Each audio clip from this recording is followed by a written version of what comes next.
All right, hello, welcome to Adventures in Lollygagging. We are back tonight. We're playing some more Swords of the Serpentine, and I hear we're going to a dinner party. Is what it sounds like. Doesn't that sound great? What a wonderful way to end the first. Just a nice little dinner party, no drama. Yeah. Everything will be fine. I see that. Italian dinners. Mm-hmm. Mm-hmm. Excellent. You know, it's going to be just like the Olive Garden, which is extremely authentic Italian. When you're there, you're family. Hey, we're a family. Look at that. Should I write Olive Garden to see if they'll sponsor us? Be like, hey, Yep. I guess I should give my opinion of Olive Garden then. So they're going to be sponsors. Yeah, we gotta lie possibly a little bit about that. But you know, I mean, just talk about the breadsticks. Breadsticks are good. My sister worked at Olive Garden in the 90s. We were talking about the 90s before we got on. But speaking of the 90s, she worked in Olive Garden. So she used to bring home a lot of those breadsticks, which is why I gained a lot of pounds in the 90s. It was pretty good. But it's very tasty. It's very tasty. Then out here, I'm not sure if how widespread this other restaurant is. Are you all familiar with Buca de Beppa? You guys know Buca de Beppa? Yeah. Okay. Buca de Beppa, yeah. I like that one. That was pretty good. Everything's family style. I like that one better than Olive Garden. Yeah. They have racy pictures in the bathrooms. If you go into even though it's a chain, they still have very artistic. Interesting bathroom. Sometimes you got a Buca de Beppa, you know. Is that a nickname for this place? Or is that legitimately the name of the place? Buca de Beppa. Buca de Beppa. Buca de Beppa. Yeah. Buca de Beppa.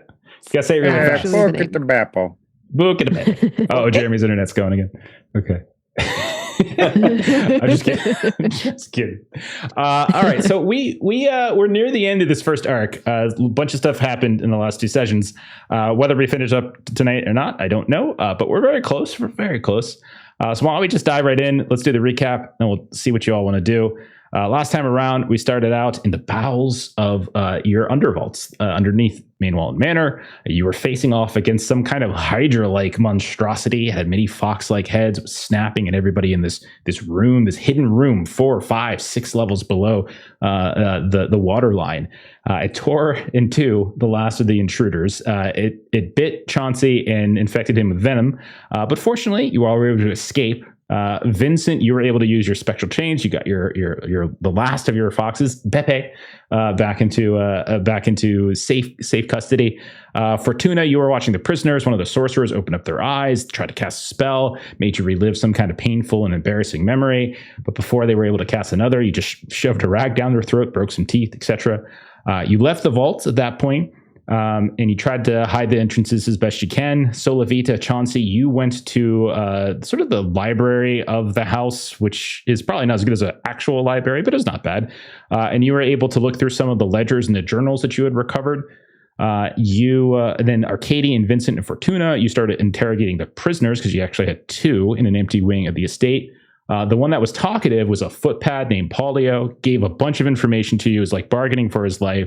Didn't really know a whole lot about who the Canal Queen was, but was basically could confirm that like she arranged the infiltration of the necropolis, of Mainwall Manor. She kind of told what busts to steal, all that kind of stuff, what to look for in the vaults. The sorcerer Rambaldo didn't really seem particularly intimidated. He did offer to give you more information, but only if you killed Polio, which you did not take him up on. Instead, you killed the sorcerer. Polio pledged his loyalty to the family, and then you let him disappear to possibly come back in a future adventure. And then over in the logs and the ledgers, Chauncey and Solavita, you discovered all sorts of evidence that your family had undertaken a blood pact with an entity known as Borda, possibly the betrayed sister of Denari, possibly just some sort of demon screwing around with you guys. Who knows? And let's see, what else? And then also in those cells beneath the manor, apparently your ancestors were crafting sorcerous weapons and were performing experiments on animals and humans, and they were trying to make sacrifices to this entity to strengthen her power. And then at some time during the Putrid Tide, they aligned with Georgiana Puzzetti, who was kind of the leader of the rebellion, and gave some of those weapons over. But then something happened. Something happened that kind of caused some sort of betrayal, and you realize you were missing a few items because one of the intruders was able to get away. So you got some well-deserved rest, but then Alpha Vera woke you all, and then sometime in the early afternoon started scolding you. And from her from her sources, her spies, she learned that the Inquisitor that was supposed to come interview the family this morning decided to delay that visit and is instead going to some sort of special dinner at the Bonaventure estate. And the rumor is that the Bonaventures have called a bunch of nobles, including and Church of Denari representatives, various other influential people, and are promising to present very damning evidence against your family. And that's where we finished up last time. So you all, like I said before we get on stream, you all have time. Probably, if your intention is to go and crash the party in some fashion, you have time to maybe do one straightforward thing. Nothing probably too complex, but you have probably a little bit of time before nightfall. I know, Fortuna, you had mentioned maybe going to see the jewel crafter Stefina. I know Yes. Arkadiy had mentioned maybe going to the Tarnished Coin. I know some of you were talking about maybe doing some sort of forgery stuff. So let me throw it to you all. Let's commit to some things. What are we doing? Where are we? I'll combine with Solovita to do this forgery. Yes. Make Okay. some lies that the Bonaventures are in cahoots. So yes, specifically forge the letter and then yes. take one of the books that we found and basically take out the incriminating information on the old pages and rewrite the incriminating information exactly as it is, using new paper and new ink, and then make it look like an obvious forgery. That way we're not lying about the content if the Inquisitor asks us about it, but it does look like somebody has doctored the books. Okay, so we're going to do some probably rapid fire scenes, I think, as opposed to these particularly involved scenes that we've had recently. So we picture the library. We've seen Solovita and Chauncey there, but now we replaced Chauncey and there's Vincent. And Solovita and you both have all these different ledgers sprawled out in front of you. You've managed to get maybe some of your servants to bring you ink, to bring you parchment, to bring you whatever it is that you need to potentially kind of go through with this sort of forgery.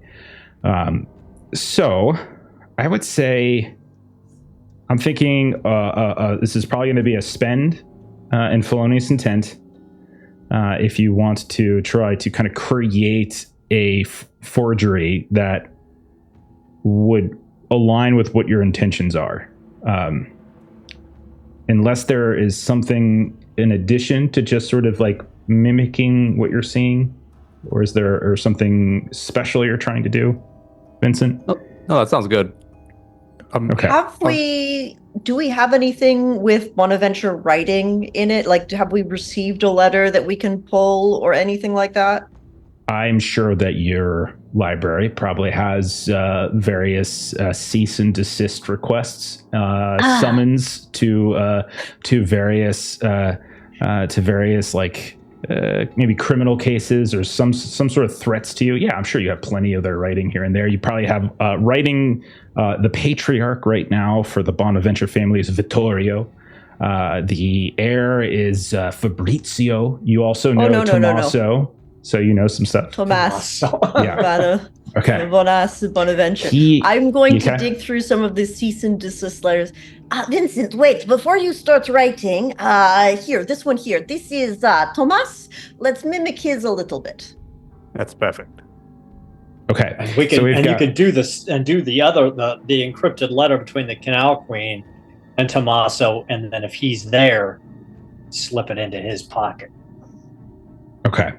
So that'll be Chauncey and Fortuna's job. But so yes. Vincent, what is it? So in general, like, what do you think the forged ledgers or logs? What do you think they look like? Like what kind of content? You don't have to be like super precise with it, but just give me some sort of general idea of like what if somebody were to read this, what's a conclusion they would draw from it? That someone's telling them to put a mark on the main Wallens. Okay. So it's like orders to sort of set up the main Wallens. Like this is like a fraudulent thing. Okay. Exactly. All right. Okay. And then, all right, I'm just noting this down for later. And then specifically, we're trying to implicate Tommaso, the youngest of the three sons of Vittorio. Okay. Well, right. he's the one who was a dick to us at the very first session, so Was he has he, got the though? mark on his back. I'm not trying to say he's a good guy, but I think there's a little revisionist no. history about that incident. No. Don't look too deeply. We telling our own narrative of we would do such a thing. I feel like I'm being Yeah. gaslit. Okay, so it implicates Tommaso. Okay, that sounds good. All right. And anything else? Are we adding to that, or is that sort of all? Yeah, Okay. I think that's good. Yeah, I think You the made- forged logbook and the Mhm. and the letter. Okay, so yeah, I have orders to set up the main Wallens that implicates Tommaso, and there's maybe some sort of forged logs that kind of look like what you've already gotten, but yet maybe haven't been weathered or something like that yet. Okay. Obviously, the pages have obviously been removed and replaced with these newer pages. Okay. So And that, like you know, really obvious things like tea staining and things like that to make Sure. them look old. Okay. All right. Hmm. So as we see the two of you, Vincent and Solavita, just kind of collecting these things, little arts and crafts time together, which is great, bonding experience. We'll fade out of there. What about the other three? The other three of you, you still have something you could potentially do? I think. I'm sorry. I think No, go Arkadiy would be with the logs that we have, and he's trying to basically almost use like the sympathetic connection between the logs we have and the logs that were stolen. And he's going to. My idea is that he would do his prophecy spend to locate the journals that the Bonaventures have, so we know where at the party they're stored, so we can get them. Okay. Maybe you're in a remote corner of the same library. Maybe we don't pan that far away. We just see you in an alcove. We maybe have like a lantern or a candle lit, and you've got one or two of the ledgers out in front of you that Solavita and Vincent don't need, and you're just focusing and focusing and focusing. So make your spend, and what is going to happen is as you're sitting there and like your eyes begin to water a bit, as like the heat of the candle gets maybe a bit more inflamed than you would think, and so you start to rub your eyes a bit, and when you open them up after rubbing them, you realize you are not where you should be. You are not in the main Wallen library. Instead, you look around and you see the gaudy Baroque layout of the Bonaventures. More than likely, you have set foot in this place at least once or twice, not frequently, but once or twice. You all probably would have been here. You look around and you can see that there is this sort of grand hall. They call it the Grand Lineage. And there's all these intricate paintings and depictions of like family trees, portraits, heirlooms that are on display. You can see halfway down that grand hall, there is a double set of doors that leads into some kind of ballroom or dining room. And at the far end, there is the office of the patriarch of the family, Vittorio. And as you're just blinking your eyes, you just feel as though the door is coming to you as opposed to you walking down the hall. And right as it looks as though the door is about to smack you in the face, you wake up once more. And you have the feeling that in that office, in Vittorio's office, at least at the time of your prophecy, that is where the information that you seek is. I like it. Okay. We fade from there. Chauncey or Fortuna, is there anything you're doing in these afternoon hours before your dinner plans? So Chauncey will ask, do we want to legitimately just crash it, or do we want to fabricate some reason that we wedge ourselves in? Meaning, like, are we like forging an invitation to the party? Or Or, I like- potentially would circle the outer skirts of nobility, because there's other families being invited, right? I feel like what There could be are fun indeed. is to go to them, maybe even do a nobility spend, to kind of Ooh. go and talk with them, to kind of get them to insinuate that we're invited, and so that it would be You go as it the would plus make the ones. Bonaventure. Yeah, we become the plus ones, and it could just further like kind of just upset the Bonaventures. That if they told us not to be there, it would make them look shitty because all their guests are expecting us to be there. I like that. Because I'm an asshole. That's how I play. I love this, Chauncey. Chauncey, you pay a visit to a lesser noble house, not one as grand, obviously, as the main one. There's no golden contract signers, of course. We'll say it's not the Carnuccios just simply because they are already invested and they probably wouldn't be as inclined to do this. But why don't you tell me the name of the noble family that you pay a visit to? Oh, I'm afraid right now because the last time really Jeremy got to terrible make with, up like, an Italian NPC style name, we names, got though. Piss Pot Randy. So we'll see. Oh, no, if it's a noble family, I'm so horrible with like Italian style names. Scarpaccio. Just put a vowel at the end. What's it, Scarpaccio? Is that what you said? Yeah. Antonio Scarpaccio from Wings? I guess so. Yes. Before the game, we were talking about vampire. Okay. And the LARP. And in the LARP game, my character was Valentino Scarpaccio. So just that's where my brain went because I was trying to think of some vaguely Italian name. I'll tell you what. You meet with Valentina Scarpaccio. How about that? Okay. Yeah. You call upon her. Do you think she's, I like to think maybe she's a little older and she's taken with your charms. Oh yeah. And he plays off of that 100%. Yeah. And as you call upon her, like you're given some kind of warning, like, oh, she's getting ready for an event and she's indisposed, and you insist, just tell her that Chauncey's calling. And then once the servant scurries off and does that, you are very quickly let in and you see her in her estate. She's maybe twice your age. You could see she's done up well, honestly, she's got all sorts of frills and furs kind of coming around her. She's very delighted to see you. So what does Chauncey say to convince her as she looks up at you with these big doughy eyes? Valentina, you are a vision. Thank you, sweetheart. You're so very kind. You know that. Well, there was an event down by the waterside, and I know it's beneath you. I had intended to invite you this evening, but I dare say, whatever you're going to, it would break my heart to miss it. How could I? What has inspired you to present this vision to the world? I have to know. Oh, darling, it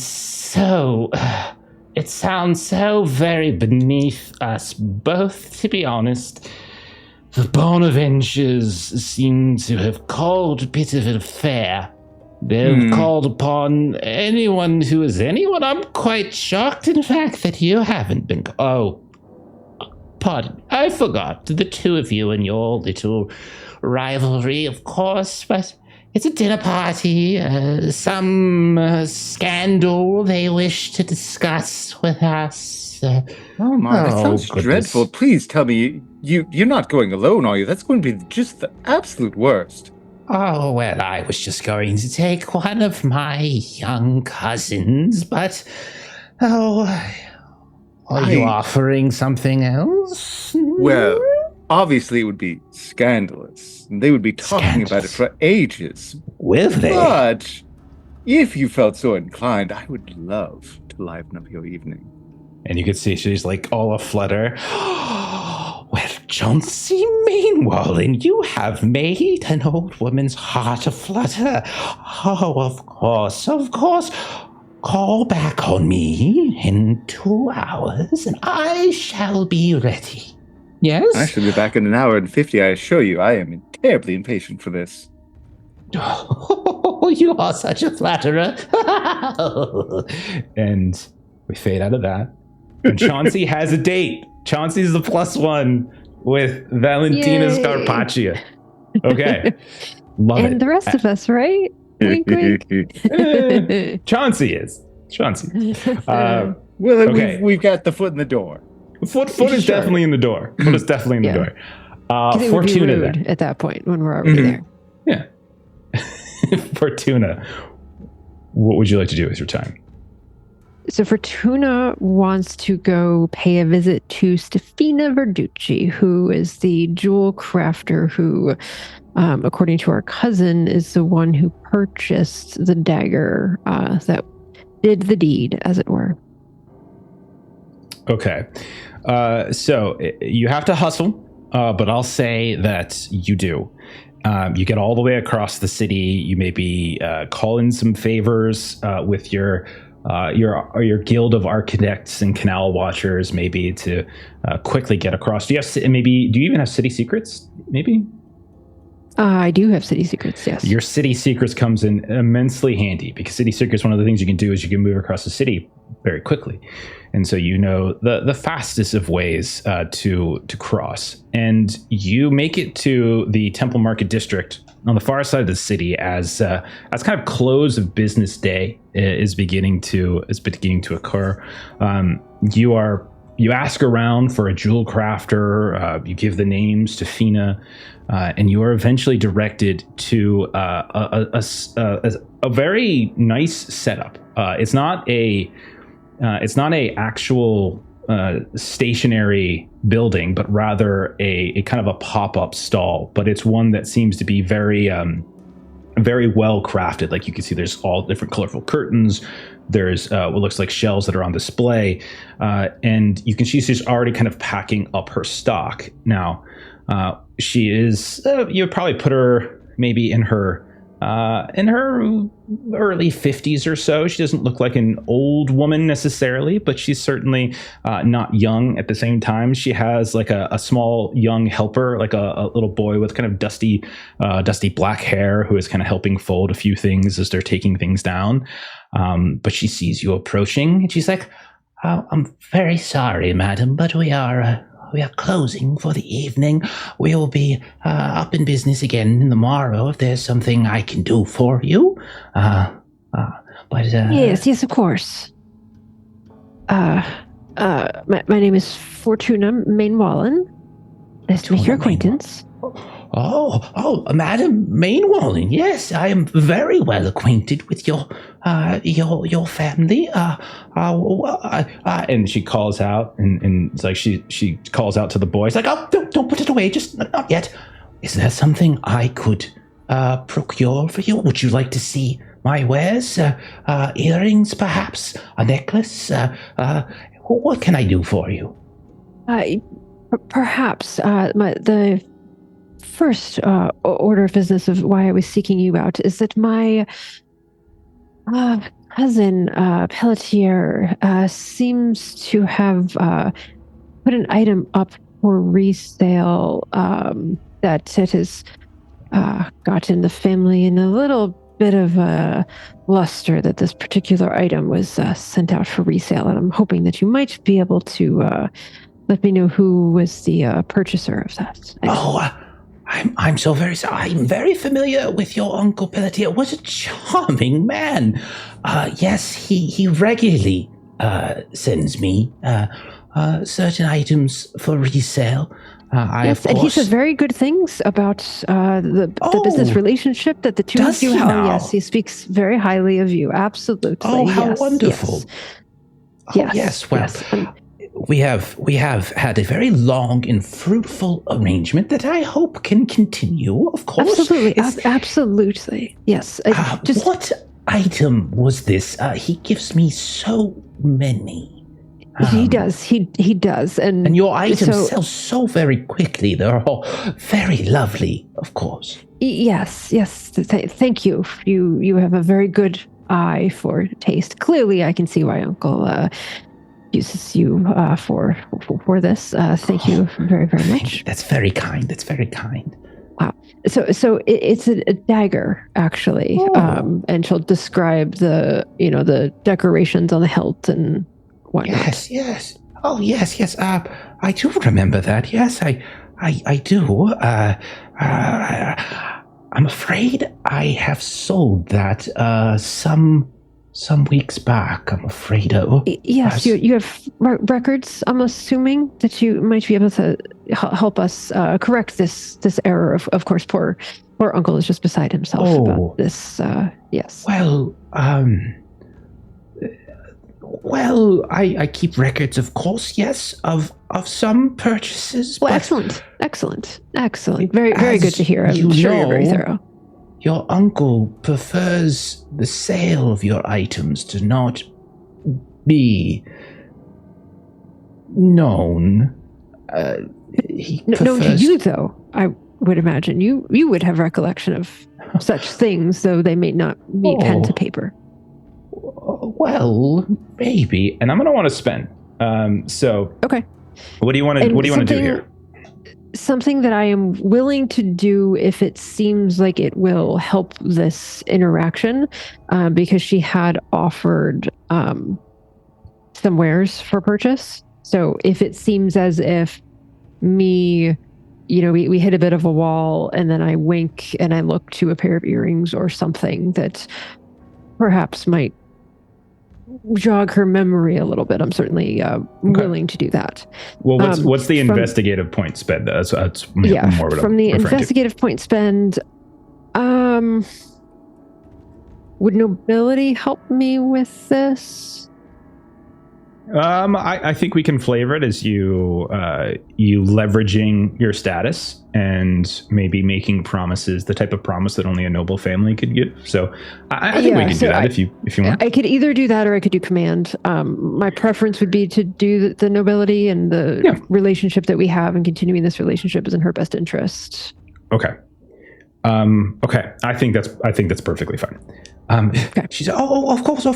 It's just I don't keep records in case of any sort of inquiry. I don't want any bad feelings cast back on the main Mullins. After all, we have such a wonderful relationship. This is why we trust you." Oh, of course. I do very much remember it was a very odd sale, in fact. You don't say. The dagger was purchased within hours of the delivery of the items. It was sold for 3 times. And she kind of leans over and whispered, "What it was truly worth, what I was asking for it." Oh, good for you. Well, yes, of course. The purchaser was a noble woman, such as yourself. She didn't give her name. I'm afraid my familiarity with the families of Alderhall are not as robust, of course, outside of your family. She wore a cowl, I recall. She seemed to hide her face. I wasn't sure if she was embarrassed of something, maybe perhaps not wanting to be seen shopping at my store. I remember that there were several children nearby who kept wanting to come up and peruse my wares, but she told them to stay away. Oh goodness. She, a blonde woman, yes, at one point, a lock of blonde hair fell out of the cowl. I see.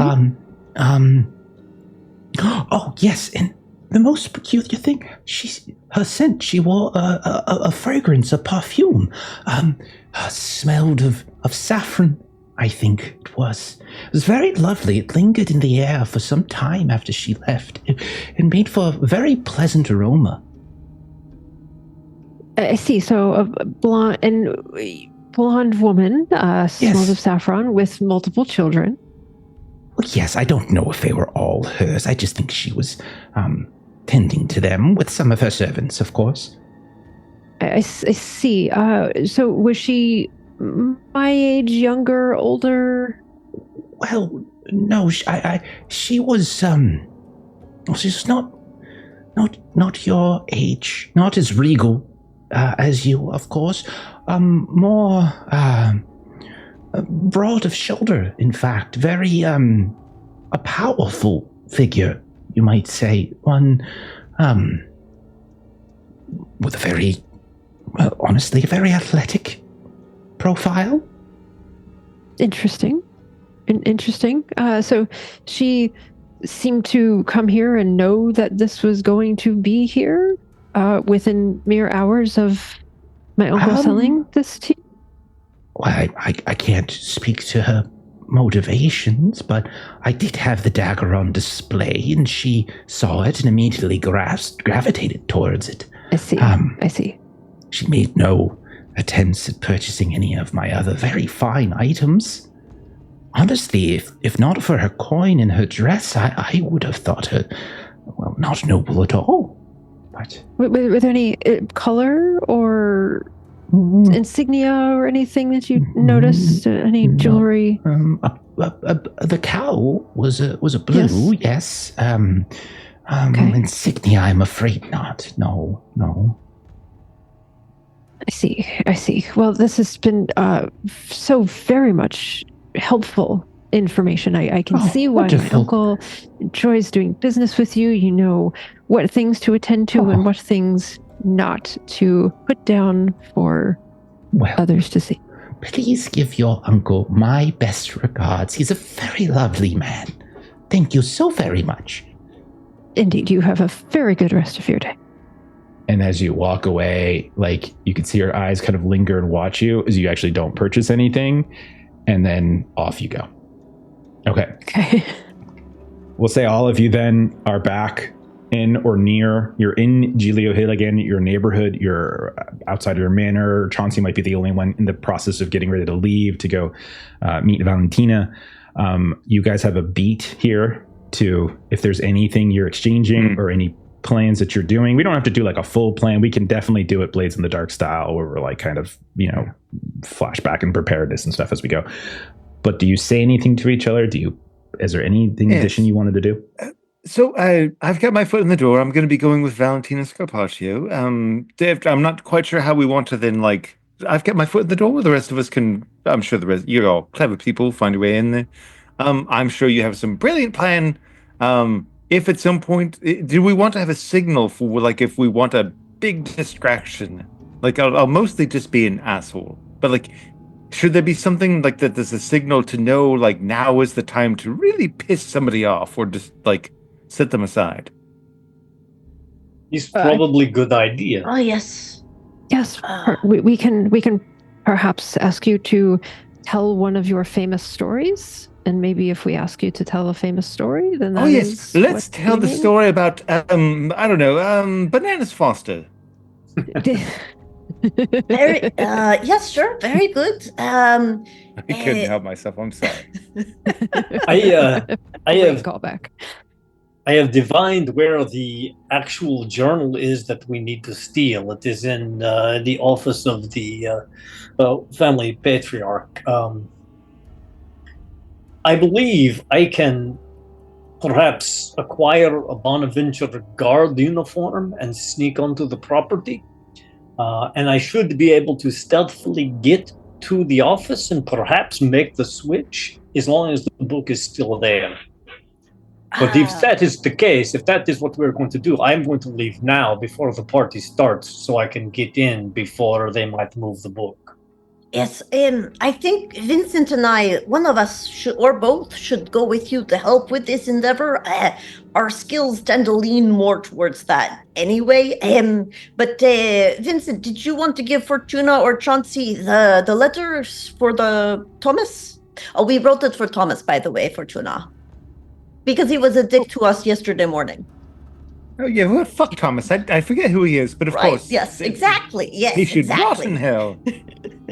Well, this is what you'll need, these papers here. Yeah, well, someone with a very soft touch must be the one to slip the papers on to Thomas. Well, Fortuna will deceive you a little bit in terms of she has more skills in that than you'd be shocked to find out. You know? I have all the faith in the world in Fortuna. She will eventually lead this family. Her skills are legendary to me already. Yes, aren't you excited to drink old swamp lady blood? It is becoming less and less clear to me what leading this family might actually entail, but that is years and years and years from now. For right now, Chauncey, you did an amazing job finding a way into this party. That was great planning on your part. I was searching on other leads and just planned to come in and let them not take the shame of turning away a guest. That, I believe, is my plan, perhaps. But good work, Chauncey. I mean, Have you suffered some terrible tragedy recently that you just can't be left alone? You must be consoled. So you would be the +1. I would that's hate to ranked the abandon you in your +1? time of need, and Valentina is such a loving personality. Oh, Valentina, and Fortuna just kind of winks a little bit. That is your way in. She's just a darling, and she's very understanding. You've undergone something so terrible recently, haven't you? You just can't be left alone. Isn't she just a gossip fiend? Yeah, what do you think I get all my rumors? She's amazing. Okay, well, fair enough. Yes, fair. I'm just saying, like, maybe there's something cousin. that's You going could also on for do you, but better. it's just... Okay, Is it just too okay. hard for you to talk about? Yes, no, you are absolutely right. In this time of stress, it would be unwise. I'm going to Yes. tell her that your lover has dispatched of you. And because that's so atrocious, she will feel too awkward to actually talk to you about it. But at the same time, she'll feel compelled to show you compassion. As much as It's the very crafty. townsfolk know, I do believe they would see past this particular story. Oh, darling, the as- people that are most steadfast no, are the ones no. that are most in need. Trust me, I know. I seek it. I'm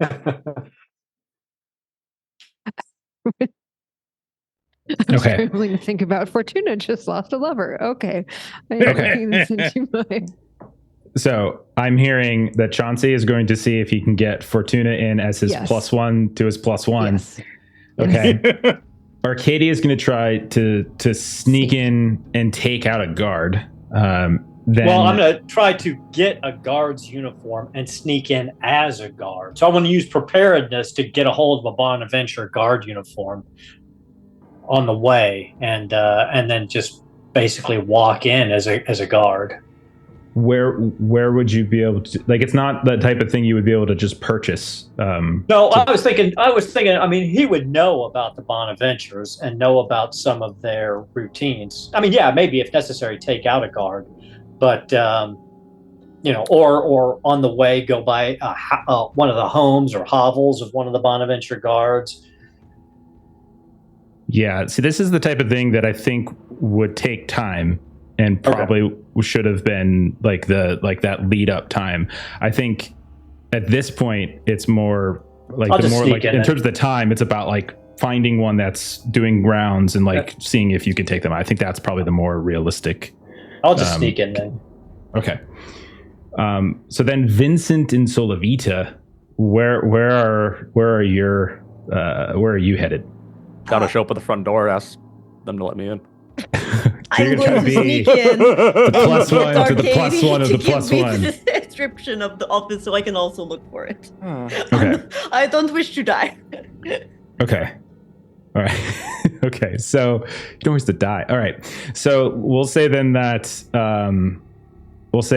Chauncey and Fortuna are going with Valentina, and that's going to be one scene. Vincent, are you saying you're trying to go with them too, or are you trying to go separately from them? Oh, separately. Okay. So then you'll come in a little bit after that. And then Arkadiy is going to try to do some sneaky with Solavita, I believe. Yes, Is that fair? I have the book. Okay. Do you have any okay, so you have flashback, right? So I'm just trying to look to see if you can because we could do a flashback, Arkadiy. Yeah, that's what I was kind of thinking. Yeah. To set that up. But okay, so let's do it. Doesn't make sense. No, I think it makes sense because we could say it's something maybe you did after your prophecy or something like that. So yeah, we'll say we do a flashback to like we're in this conversation with everybody, and maybe you're already in your uniform, like maybe you're literally dressed in a Bonaventure uniform. I think though, we're probably still gonna have to do. Just double checking something. Test. A roll. Yeah, we're still gonna do a preparedness test to see if like you're kind of successful at this. Basically, I think I like the idea of finding where one of them lives. So I think that kind of makes sense. And so let's do this. I'm going to set the difficulty though at slightly. It's not. I don't think this is just easy. I'm going to set the difficulty at a 6, as I think this is kind of difficult to identify their guards and then kind of sneak in and then sort of steal that without. So preparedness test. I'm going to set it for 6. You can spend whatever points you want to make to get your bonus to that. I will spend 5, Oh, wow. leaving me with 1 preparedness, Automatic just success. so I can then. make sure it gets done. Okay, automatic success. And of course, I rolled a 6. Son of a bitch! There you go. Okay. So why? Son of a biscuit. Something. So maybe the prophecy, like as you're seeing people coming and going in that prophecy vision, you see some of the guards, and that maybe be like where the idea dawns on you. Maybe you're just like, the house guards themselves. They're mostly mercenaries that are just paid well. You guys have some on your own staff, so it's not like everyone who's a house guard is generationally retained by these nobles. Right. And so I'll say you're able to, either just because of the knowledge you have of the family, or maybe because of Chauncey's at Chauncey's tavern or whatever it might be, you're able to track one of them down, sneak in while they are not around, and you have a guard. You have a guard uniform. It does mean you're wearing the Bonaventure blue. That's okay, because he's okay. Arkadiy's a spy. I mean, this is what he does. He infiltrates things and does nastiness. Yeah.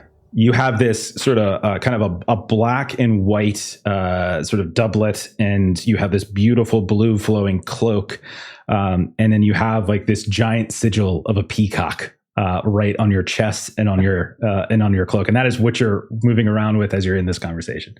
Okay, does this not look excellent? Do I not look quite fun? Like you're peacocking around? Yes. Okay, fantastic.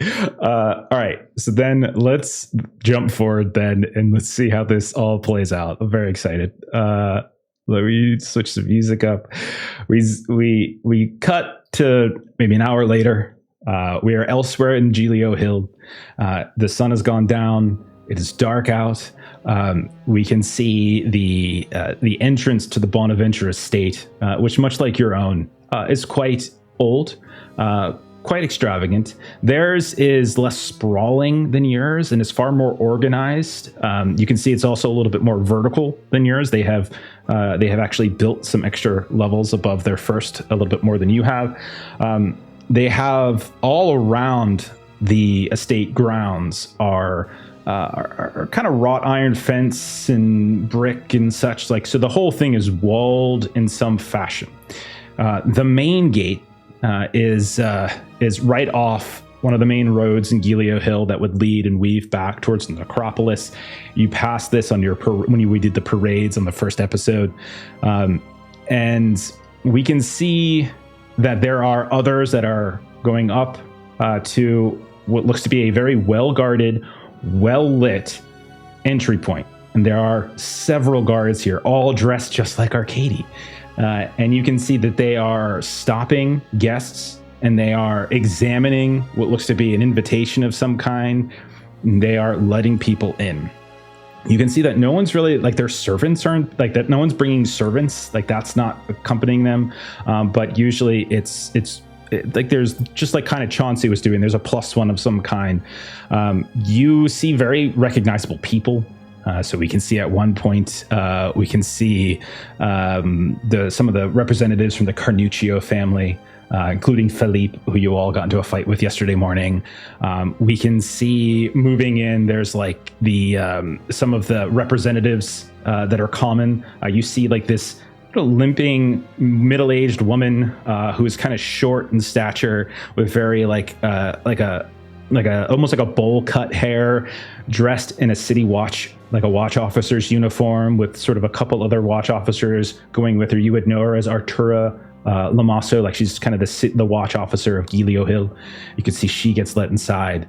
At a certain point, you see you see like Father Maselli, I think is what I called him, who is sort of he leads the the local neighborhood church, which just so happens to be on Bonaventure grounds. And so he seems to be let inside without any issues whatsoever. And you, so Father Mikali Torel, that's his name, Father Mikali. You can see he's going in with several representatives, people in rows, but also you would notice a couple of people that are dressed more in more male-like clothes. So like they look inquisitors. You can see they're sort of moving in as well.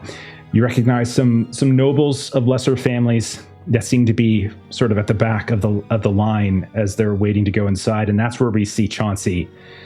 We see the beautiful Valentina, who is like, well, couldn't you just tell them to hurry up, please, darling? And Fortuna, are you sure you didn't get your own invitation? And you can see she's very like possessive as she's like really gripping tight to Chauncey's arm. Goodness, Valentina, I am so grateful for your large and loving heart. She has been inconsolable.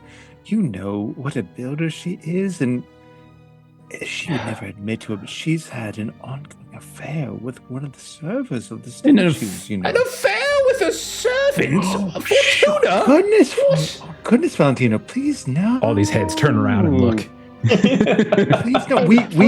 She's been inconsolable, but I don't even know how to bring it up to her. I was honestly hoping to seek your advice on how to deal with this. I was actually grateful for this extra time to speak with you. Maybe you could coach me in how to talk to her. I don't know how to help her. It's very simple. It's very simple. Does the man still service your needs, Fortuna? Oh, woman, I apologize. I should not have made assumptions. Fortuna has this cane that she's walking with, that she doesn't walk with a cane, but she's sort of like affecting this just ill presentation that she kind of lifts her. I'm sorry. It's so very good to see you. I'm so grateful that you extended the invitation to include myself as well. I've had fainting spells all day and just really need spells. Chauncey, do you have really the pox? Are we going to get ill from the pox? She starts to panic. Heads turn around. The drink she can't deal with. That's why I need your help. Oh, goodness. Are you back on the drink again, Fortuna? Please Heaven help us. I don't want her to get on the laudanum. Please help me, Valentina. I don't know. I have some of that right here. And she like opens up like a clasp and some right in there. It's quite tasty. It has a very wonderful effect. It's sort of early in the evening, though, darling. That seems more like an after-dinner sort of reward for ourselves for getting through the conversation of the night.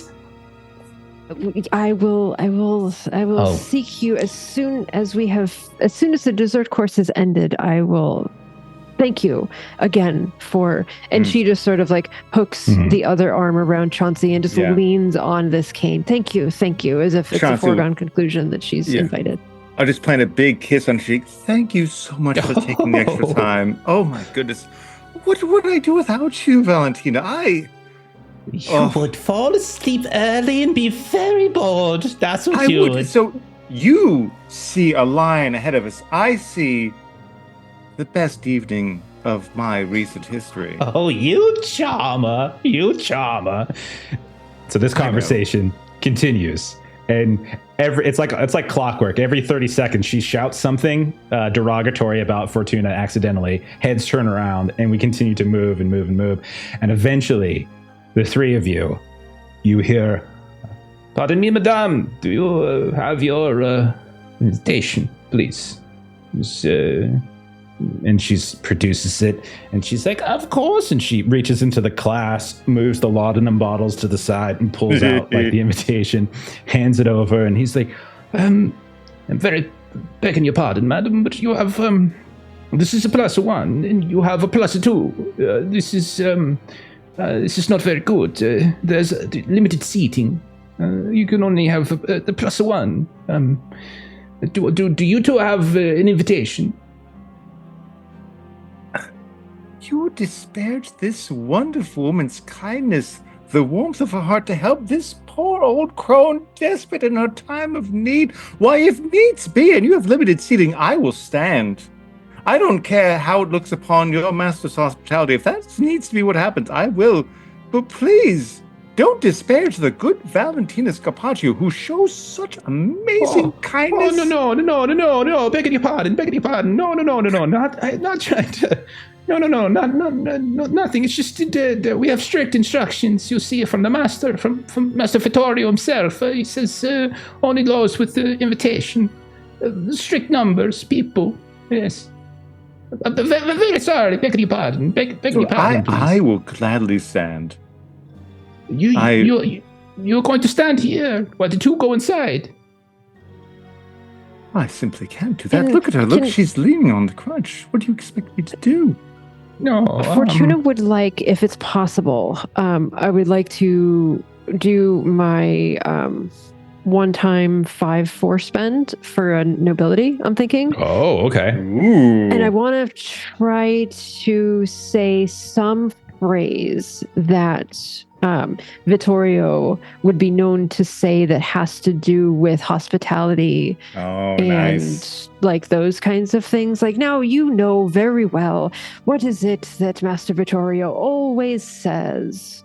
When you're here, your family. And that's exactly what he says. He says, "Well, you are here, your family. Oh, the breadsticks are so good." I'm You sorry. know, if he were to hear. Okay. No, don't tell Master Vittorio. No. Yes. I'm sure that we can find an extra seat. Someone might not come. That is fine. Yes. So make your spend. And then, okay, go. Oh, let them through. And you can see like all the other, like there's several guards here. So like it's like there's no way like to sneak through the gate here, but like you get through and the three of you, begin moving up this winding stair that leads up to a very well lit, very grandiose entrance.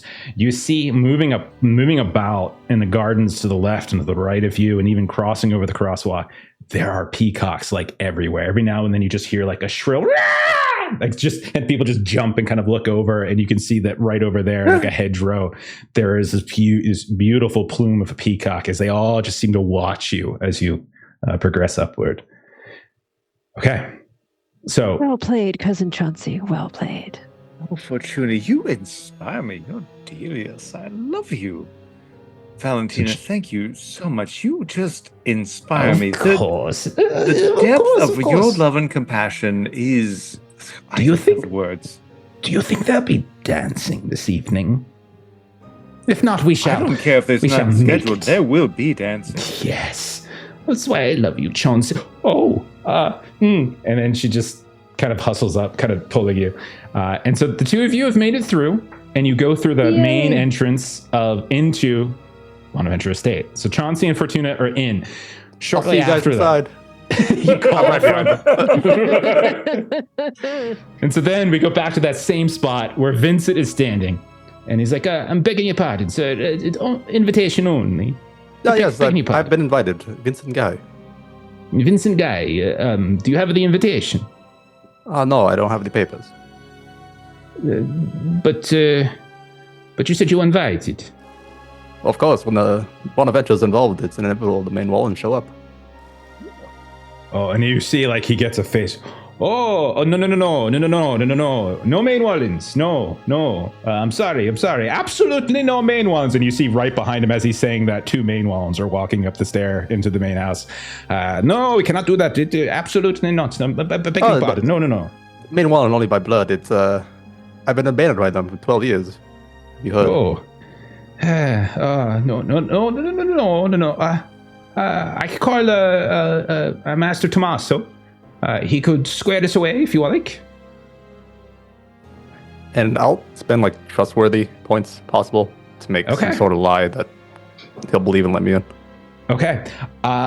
So what do you like? We don't have to roleplay it all out if you don't want to, but like, sure, yeah. What do you think like is the sort of the gist of the lie that gets him on your side? That's at Tiebreaker's Day that he's the Tommaso fella or anyone from Bonaventure's personally invited me here, and I only have by word. Okay. So I think he's like, oh, I see. Well, Mr. Tommaso is a very generous man. He is the kind of man who would invite his enemies. Or, there's so many. And he's like looking at the line of people. And he's like, well, you look like a trustworthy soul. Let him in. And he kind of turns around at that point, and he just sort of lets you in. And he's like, as you walk by, he's like, I'm so very sorry they abandoned you. My parents abandoned me when I was just a boy. I know the feeling. I know the feeling. And he's very like kind as he says to you, it gets better with time. I promise you, it gets better. Time is all we have. Oh, so true, so wise. And you guys, you walk past him, and he just kind of, his eyes just sort of linger on you as you walk up the stairs by yourself. And you can see some of the other guards are kind of like watching you, like, because you have a reputation. So a few of them are kind of watching. One or two of them might know who you are, and they're kind of, what? And then you hear like the sounds of arguing at the gate. But at this point, you have made it up the stairs, and you have entered into the estate. Okay, let's cut over then to Arkadiy. So Levita, so how do you think Arkadiy, so there's two ways into the estate that are legit.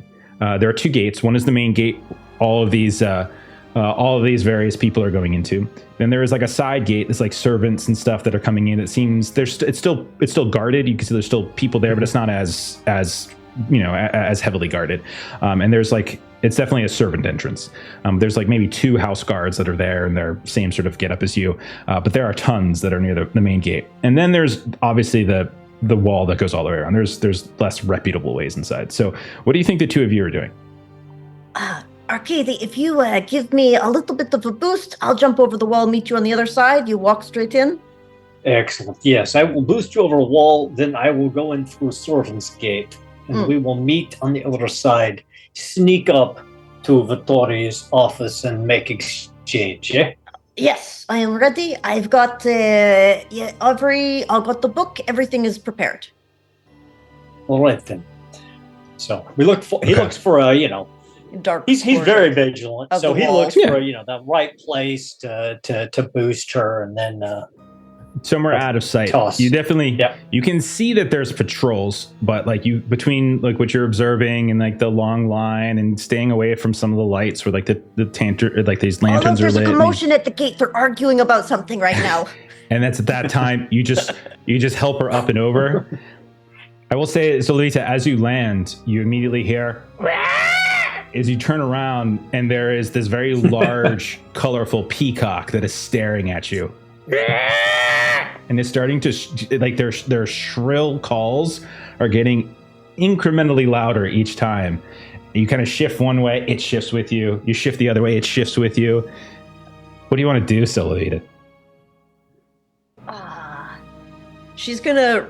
Right now, she's kind of dressed all in black, sort of a cloak, and she'll lean in and grab a dagger that is sort of black, and you hold it like you would with knuckles. Sure.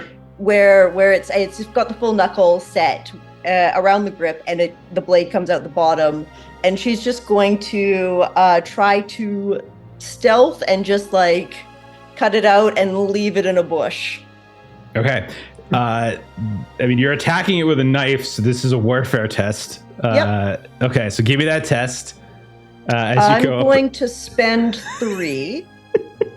Now, here's the thing. Because I have skullduggery, I get a boost. I love sentences that start with, here's the thing. I love those types of sentences. Here's the thing. I've got skullduggery, which means when I'm stealth, which was my intent, although the bird maybe not qualifies, I do get a +2 damage. I would say no. I'll give you a +1. Right. We'll compromise. I would say you were stealthing over the wall. There's really nowhere to see. I will accept my bullshit reduced. Here we go. So that is a 5 to hit. Okay, 5 is definitely a hit. Roll your damage. I do actually have stats prepared for peacocks. So I do. Oh my gosh! I do have their stats. The peacocks. This is point blank range. I'm I rolled very a 5 excited. plus 1 for 6 damage. Okay, you go ahead and describe how you kill this thing, as that will do. So this thing is getting noisy, and Solovita is almost perfectly still before a hand reaches out, grabs it by the top of its head where it's screeching, and the knife just slices underneath, right through the throat and arteries. Just like this, there's this, just like arterial spray of blood, and then it goes limp. And you listen for a second, and maybe there's like a faint shrill that you hear somewhere else on the grounds, but you don't hear anyone like rushing towards you or anything. And then like I look for a bush because this is just going to go under that for now. So all over the place, like you are on the gardens, so like everywhere outside of the actual estate itself is gardens, so you can see they're everywhere. And you drag this large, beautiful, innocent peacock. Those are not nice birds. I have seen those birds real life, and they're not so friendly. They're on my campus. They're all over my campus. It's ridiculous, and they really are. They It's had crazy. it coming. Yeah, they're kind of assholes. And so you drag it and you do your best to hide it in a bush. Okay. Looking around, I'll tell you this. You can see that you can still kind of vaguely see the main entrance well lit, like tiki torch style lanterns that are just flanking this huge, beautiful stair that goes up into the main estate. You can see that there are other like kind of decorative lights that have been set up here and there. You can definitely tell the Bonaventures are going out. But there's also patrols of guards, mostly by the wall on the interior side of it. So like if you drag this in, as long as they're not looking too carefully at the grass for like blood, you're probably okay.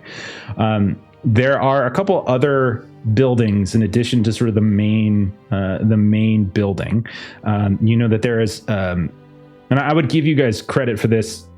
This is stuff that I think you would kind of know of them. You do know that they have an aviary kind of area where like all of the peacocks eventually stay, similar to how you all have your fox stables.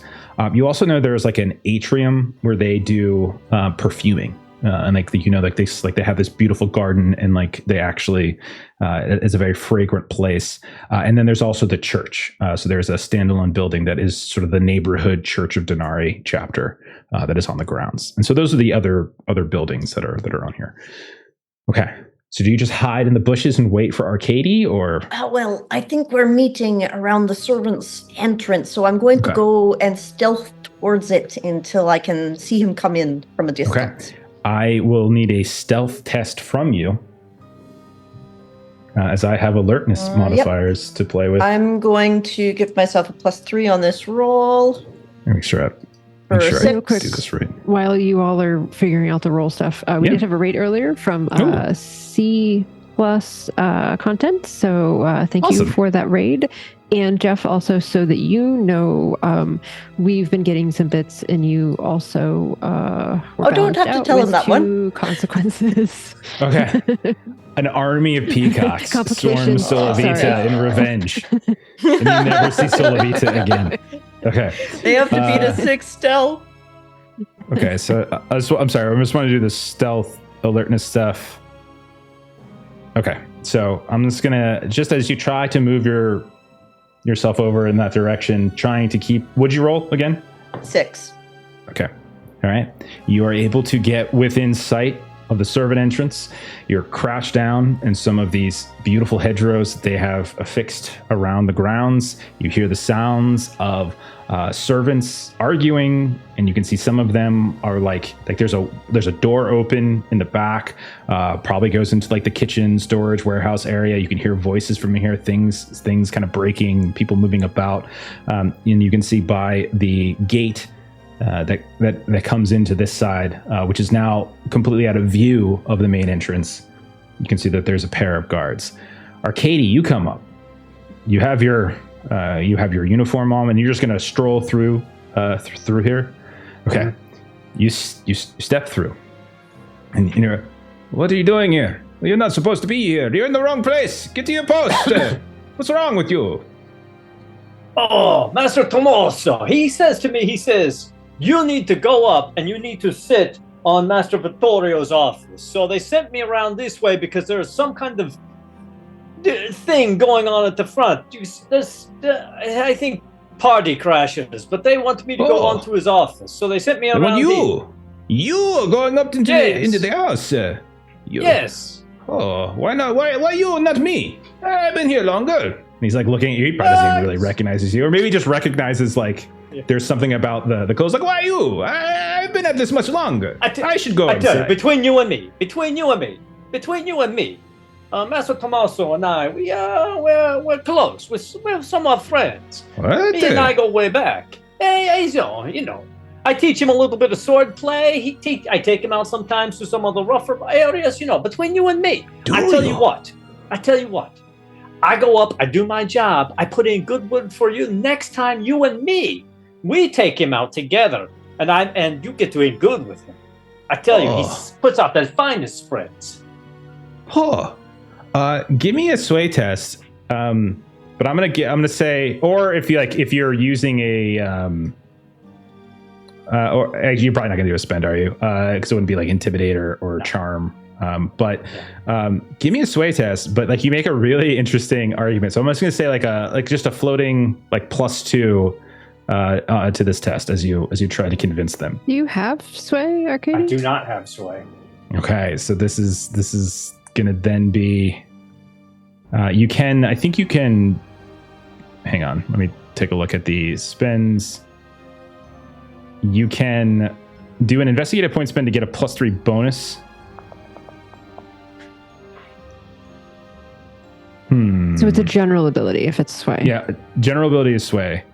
I think you can still roll it, right? Didn't we talk about this last week? Yeah, I think. Yeah. I think you still roll it. No, it says You just can't add points to it, obviously. rank 0 unless you are attacking. You may not roll the die to attempt success unless the GM allows. I'm allowing in this case. So I'm going to allow it in this case. Because I think you made a really, I think, compelling case that could also bite you in the ass later. Yeah, so that's what I'm all about. 5 in total. Okay, so he's like, okay. When you come back, bring us some wine. I'm very thirsty out there. Of course. Fabio here. Fabio will take care of it. Just give me. I get some good wine for you too. Okay. And so you start to walk away and you hear one of them say to the other, Fabio, I thought his name was Giulio. I don't know. He looks like a Giulio to me. He doesn't have any hair to be a Fabio. And they just kind of start talking about you as you leave. Your vigilance allows you to hear it all. Okay. So Solovita and Arkadiy are at the entrance to the servant side.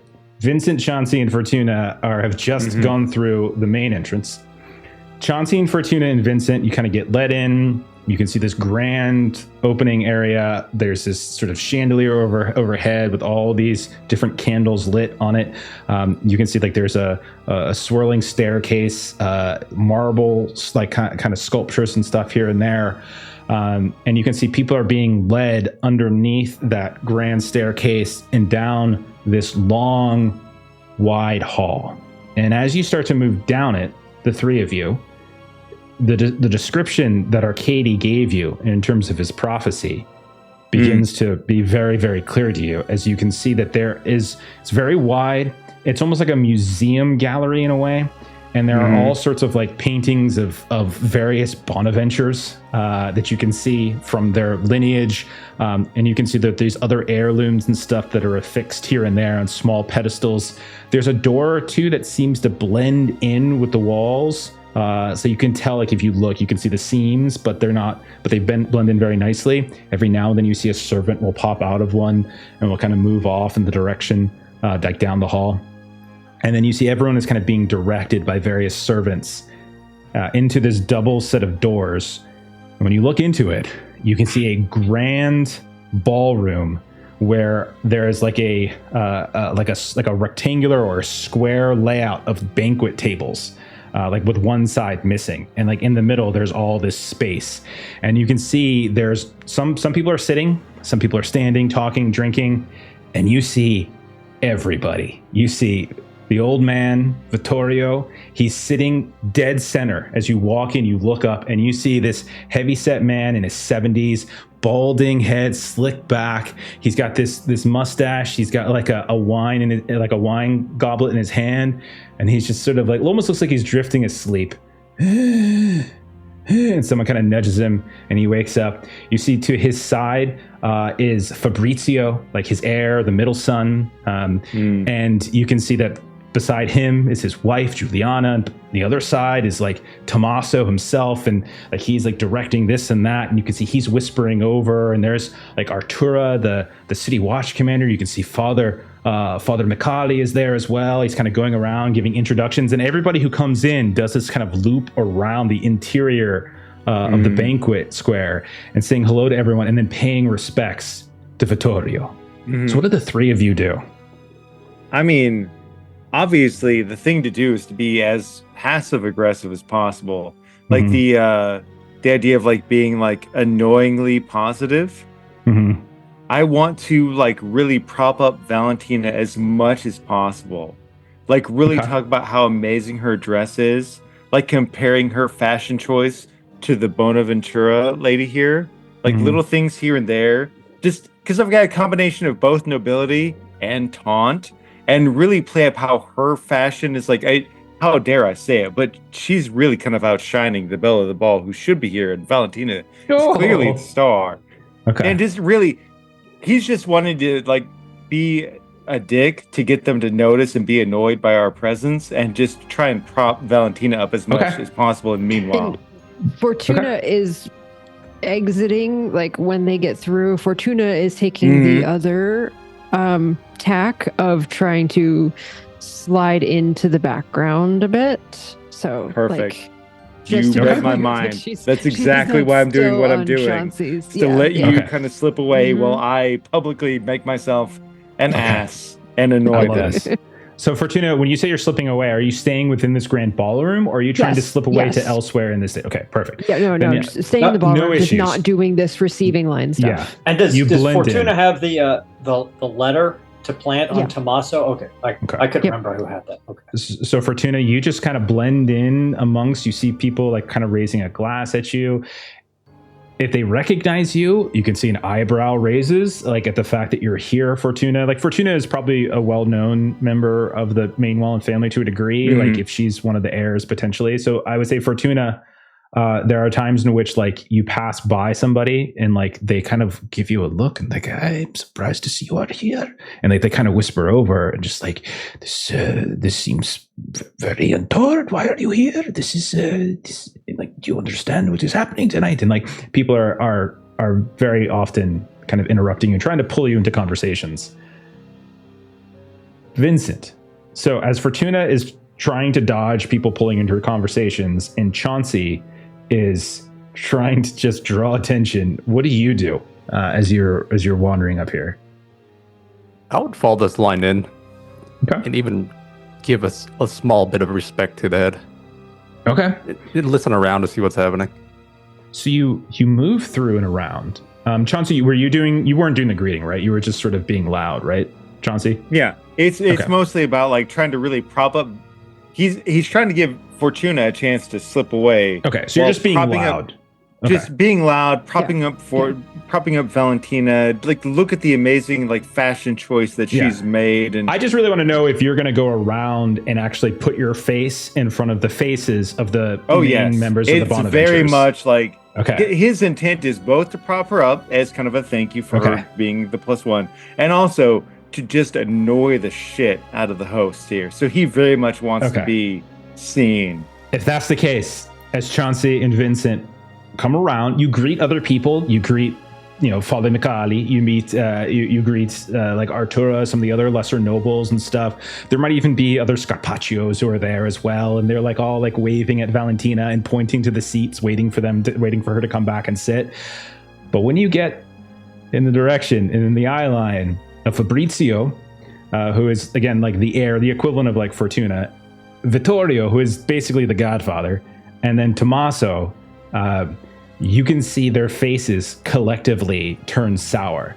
And Fabrizio, who is a relatively accomplished swordsman, stands up, He is in full regal attire. He does have his like he has his like almost his like sword belt and everything here, and he stands up and he looks as though he is going to just leap across the table at the two of you, but then his wife Juliana puts a hand on his forearm, and he looks at you, Chauncey and Vincent.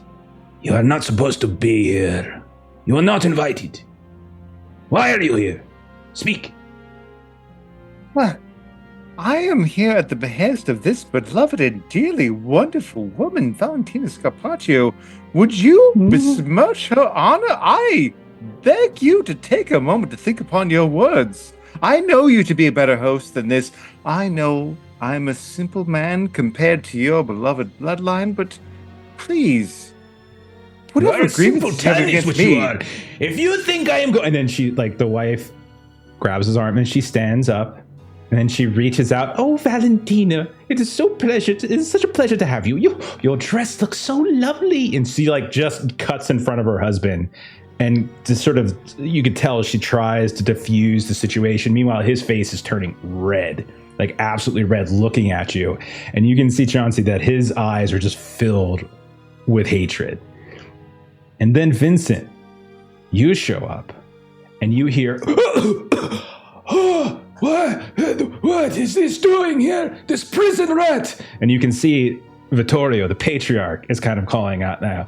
And he's like spilled his goblet a bit, and it's like kind of on his big rotund belly. He's like, who invited him? Why is there a prison rat in here? And he's getting very upset. You can tell he also seems like old man confused. What do you do, no longer Vincent? in prison. After tonight you will be, if you're lucky. If not, you'll be here, he says. And like, you can see Tommaso is next to him. He's like, Father, no, not in front of, not yet. Calm down. They will have their turn. Calm down. And everyone's kind of starting to look now as like Chauncey's loudness, like Vittorio kind of starting to freak out, and everyone's kind of eyeing you all at this point. And Vittorio turns, he's like, I thought they were not supposed to be here. Why are they here? I'm an old man. I cannot take this anymore. Why? And he just kind of like looks at you, Vincent, and you can tell like he is so insulted by your presence. Okay. He waves, and you can see one of the house guards comes up, and he leans back and he whispers something into the house guard ear, who then looks up at the two of you, and then like making note of you, and then steps back and starts to spread word around all of these other guards that are spread around. So you can definitely tell like you've been noticed at this point. Okay. Anything else you guys are doing other than this? Obviously, compliment Juliana as much as possible. Sure. She's like, oh, you're so very kind. And you can see Fabrizio is just like, he's not kind. He is a fool. He is a liar. He does not say anything. Everything that comes out of his mouth is filth. Of course I'm a fool. How could I not be? But how could I not be dumb-stricken? I mean, clearly I have to be just taken by Valentina here. But Juliana, are those earrings? Are those new? These? Well, no. They were an anniversary gift by Fabrizio. He has wonderful taste, does he not?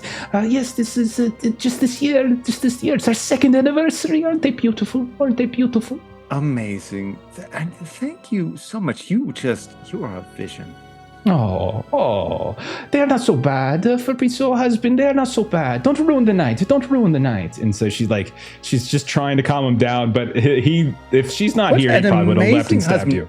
If I could be half the man you are, Fabrizio, I would be. You are half the man I am. Just kind of shouts out, and everyone just kind of looks very strangely. Okay.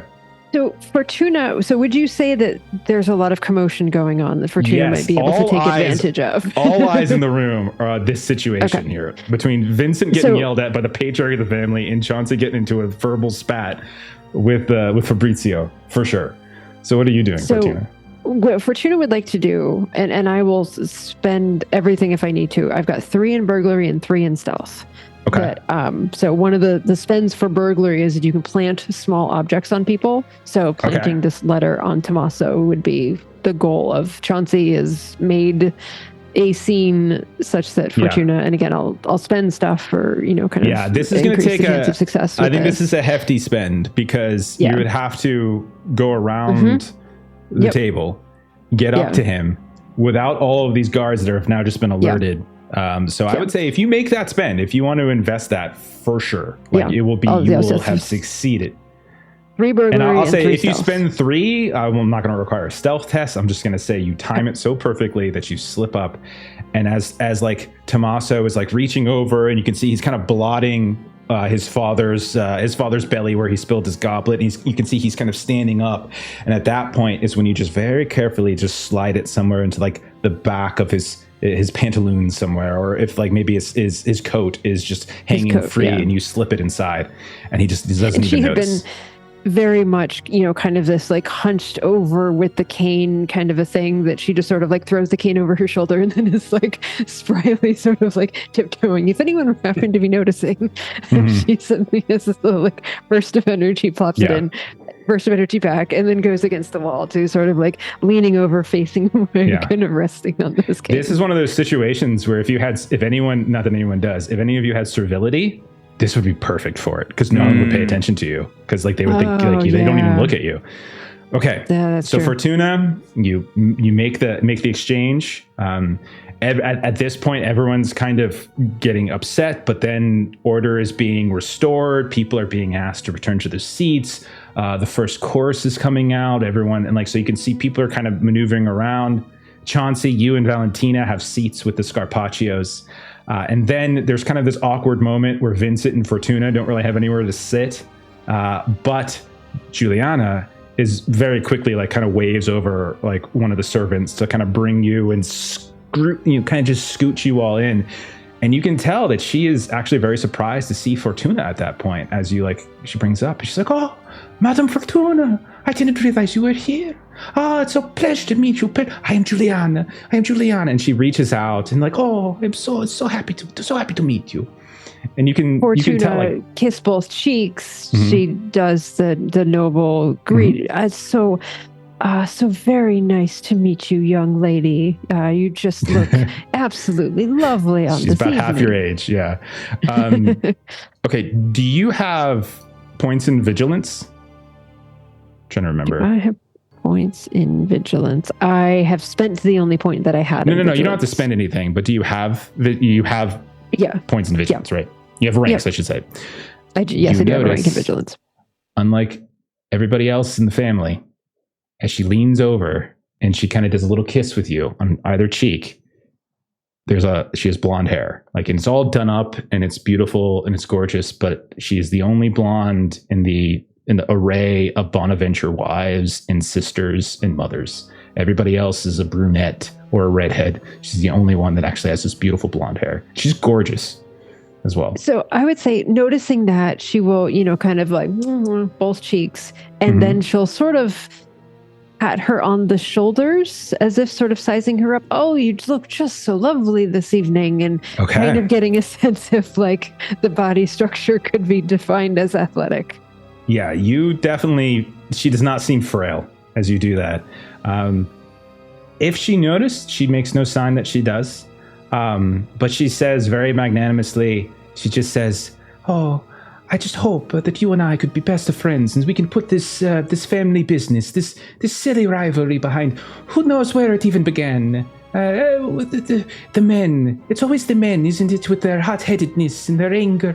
If us two, we should talk. We should have drinks. We should go for a walk across Gideon Hill. We should talk. I'm very looking forward to it. Yeah. The tides rise, the tides fall. These are the things that happen with our families. Yes. Do not worry. While you are here, you are family. Yes, sit. So the seat comes up. And everyone returns to their seats. Next time you guys go to the Olive Garden, use the promo code LOLLY to get 10% off. Probably not. That would be weird. Unlimited super salad. I'll take my lolly discount, please. Let's check in with Arkadiy and Solovita. Last we saw you guys are outside of the servant entrance. What's your next? What do you do next? What's the idea you're doing? So this is what I was thinking.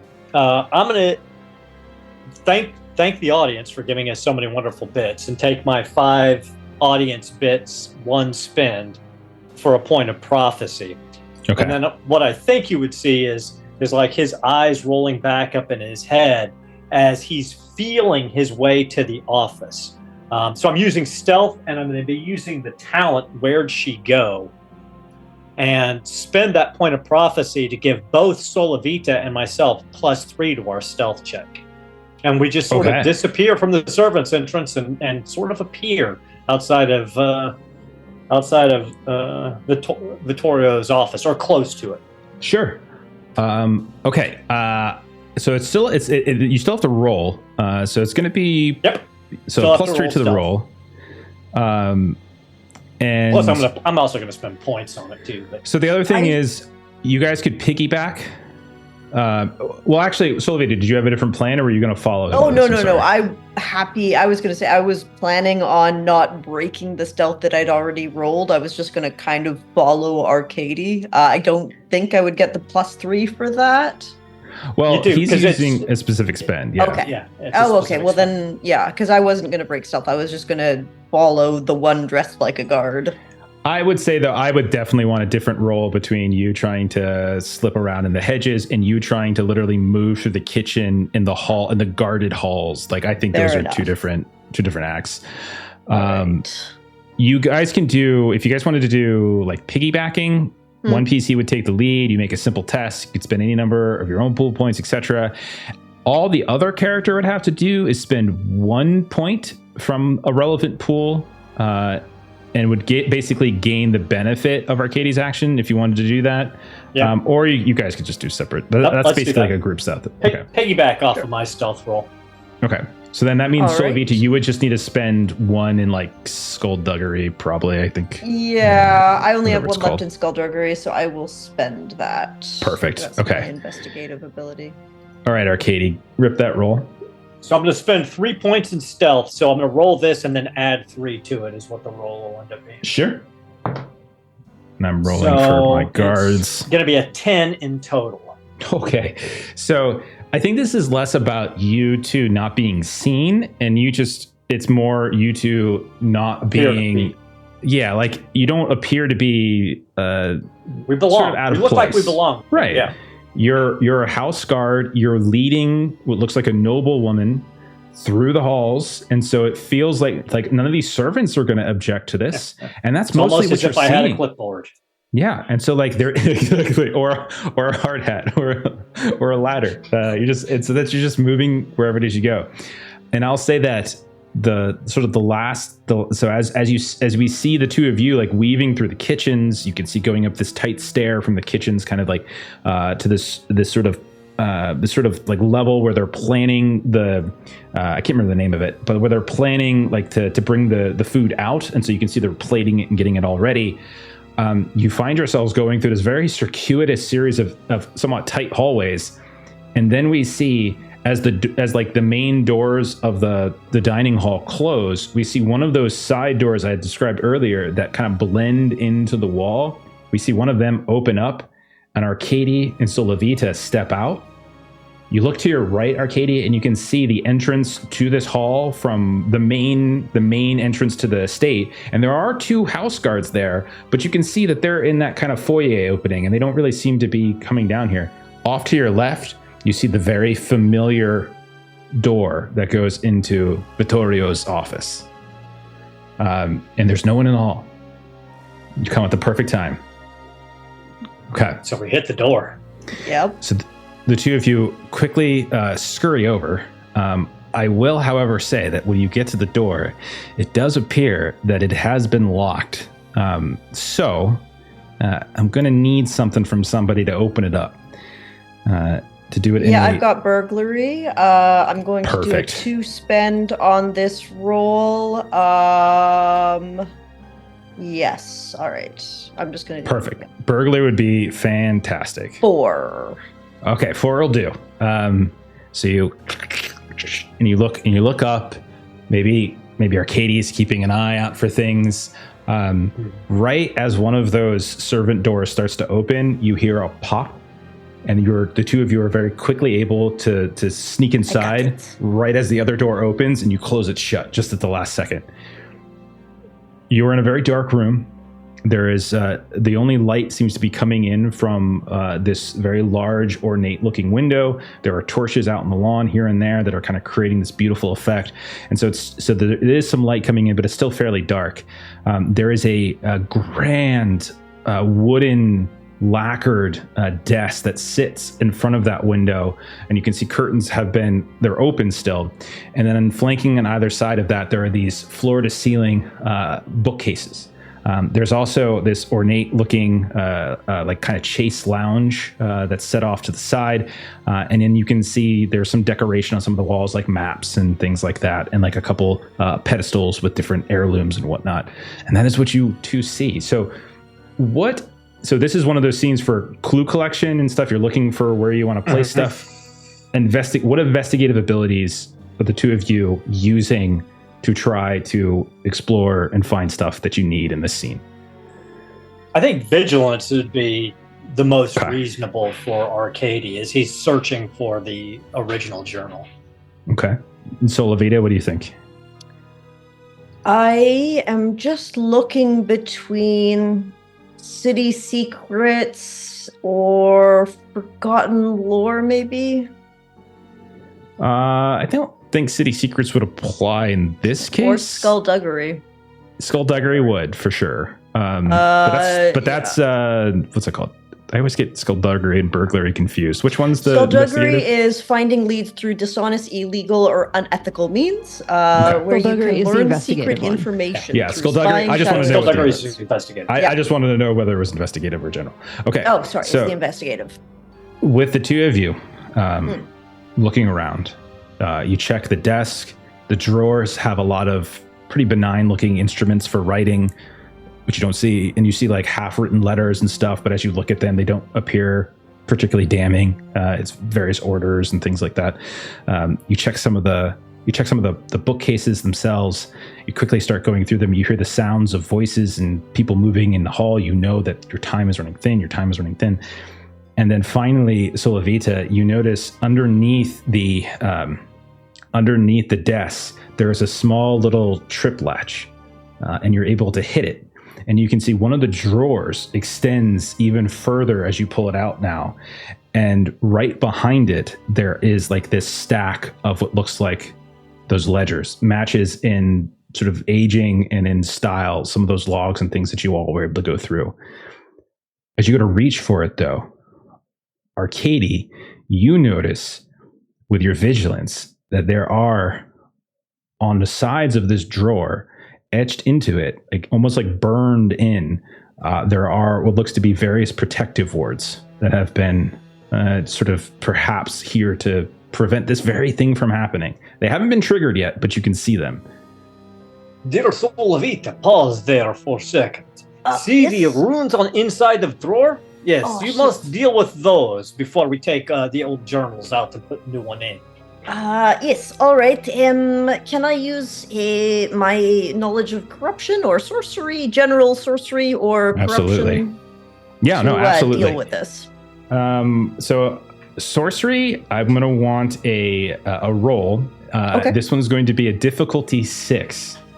All right, I'm going to spend 3 on it, and we'll have like almost no points in anything after this. All right, here we go. We're right at the end, so this is the spending.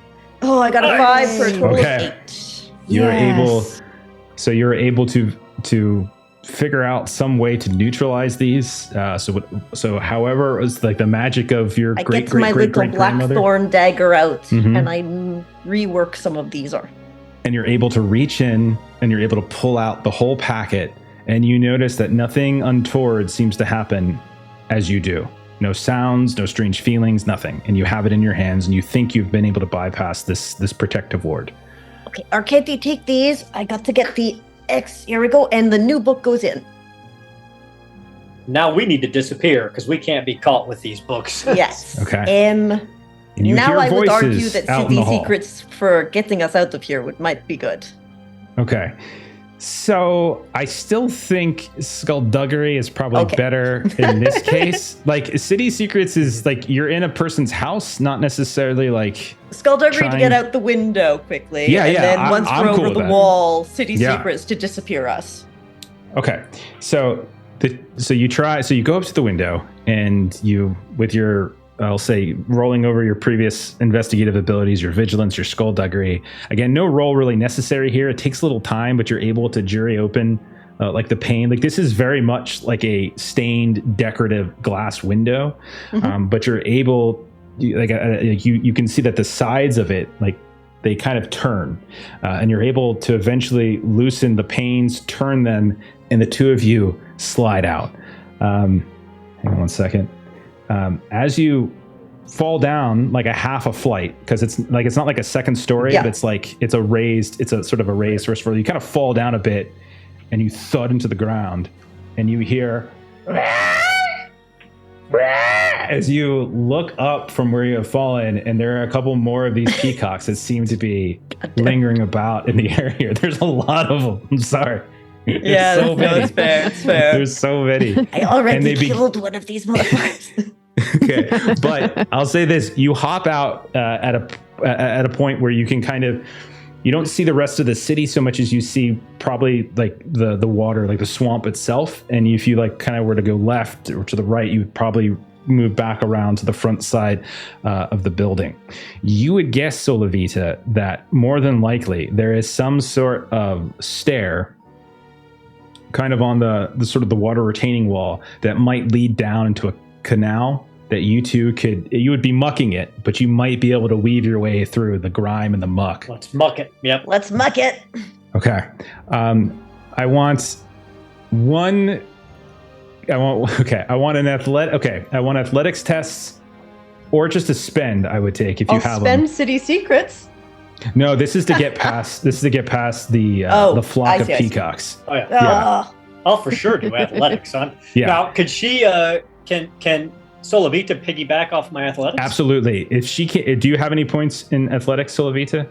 I do. I've spent them all, but I did. Okay. So then the difficulty, Arkadiy, would be increased by 2. And so in this case, it would go from a 4. It would just be a normal 4 normally. And so in this case, it's going to be a difficulty 6 since she can't make the spend on that if she's piggybacking off of this. Okay. I will spend all 4 points I have in athletics. And let's hope I don't roll a 1. Absolutely. Don't roll a 1 and you're good. Got a 2. Oh my god. That's all you needed. Get to the team. Let's get out of here. The two of you hop down. These peacocks start shrilly. They start echoing off one another. You two just start running. Like once or twice they get close to you, you're able to kind of swat them away or kind of just scare them for a second and they freak back, but they're constantly just chasing you until you get to the wall and two of you climb down and you drop on, we'll say it's low tide, and you can feel like the crunch of almost like a rocky shore. It's not a very thick or wide, deep shore, whatever you want to call it, but you still have a little place to walk. And then Solavita, you're able to find some kind of like canal grating that allows the two of you to dip into. You're going to be navigating this for a little while, kind of getting pretty nasty, but you think you've outrun the peacocks and you're pretty sure you haven't alerted the guards. Fantastic. Well done, you two. Solavita, dear cousin. Yes, Arkadiy. Dear cousin, once we get home and take baths, of course. Yes, I think yes. we This is really gross. A very fine bottle of wine in your library, yes? Yeah. Well, you can come join me. We can have the whole thing and just wait for the rest of the party to come back to hear all the rumors that they started. This is perfect plan. I think so too. I am done for the night. And then you hear like a squelch or two as like one of your feet that kind of dips into some awful. It's just really long bath. And then the two of you disappear into the darkness. Back inside, as we cut from the squelch of their feet going into sewer water, and we see everyone just stuffing their faces with various meats and fruits and drinking wine, and they're not doing it in a dainty fashion. Things are dribbling down their chins and such. And the whole time this is happening, Chauncey, Vincent, Fortuna, you feel the heat, the gaze of these three Bonaventure men, Vittorio and Fabrizio and Tommaso, who are regularly looking over in your direction. Do you three do anything throughout the dinner? Oh, yes. Okay. Describe it.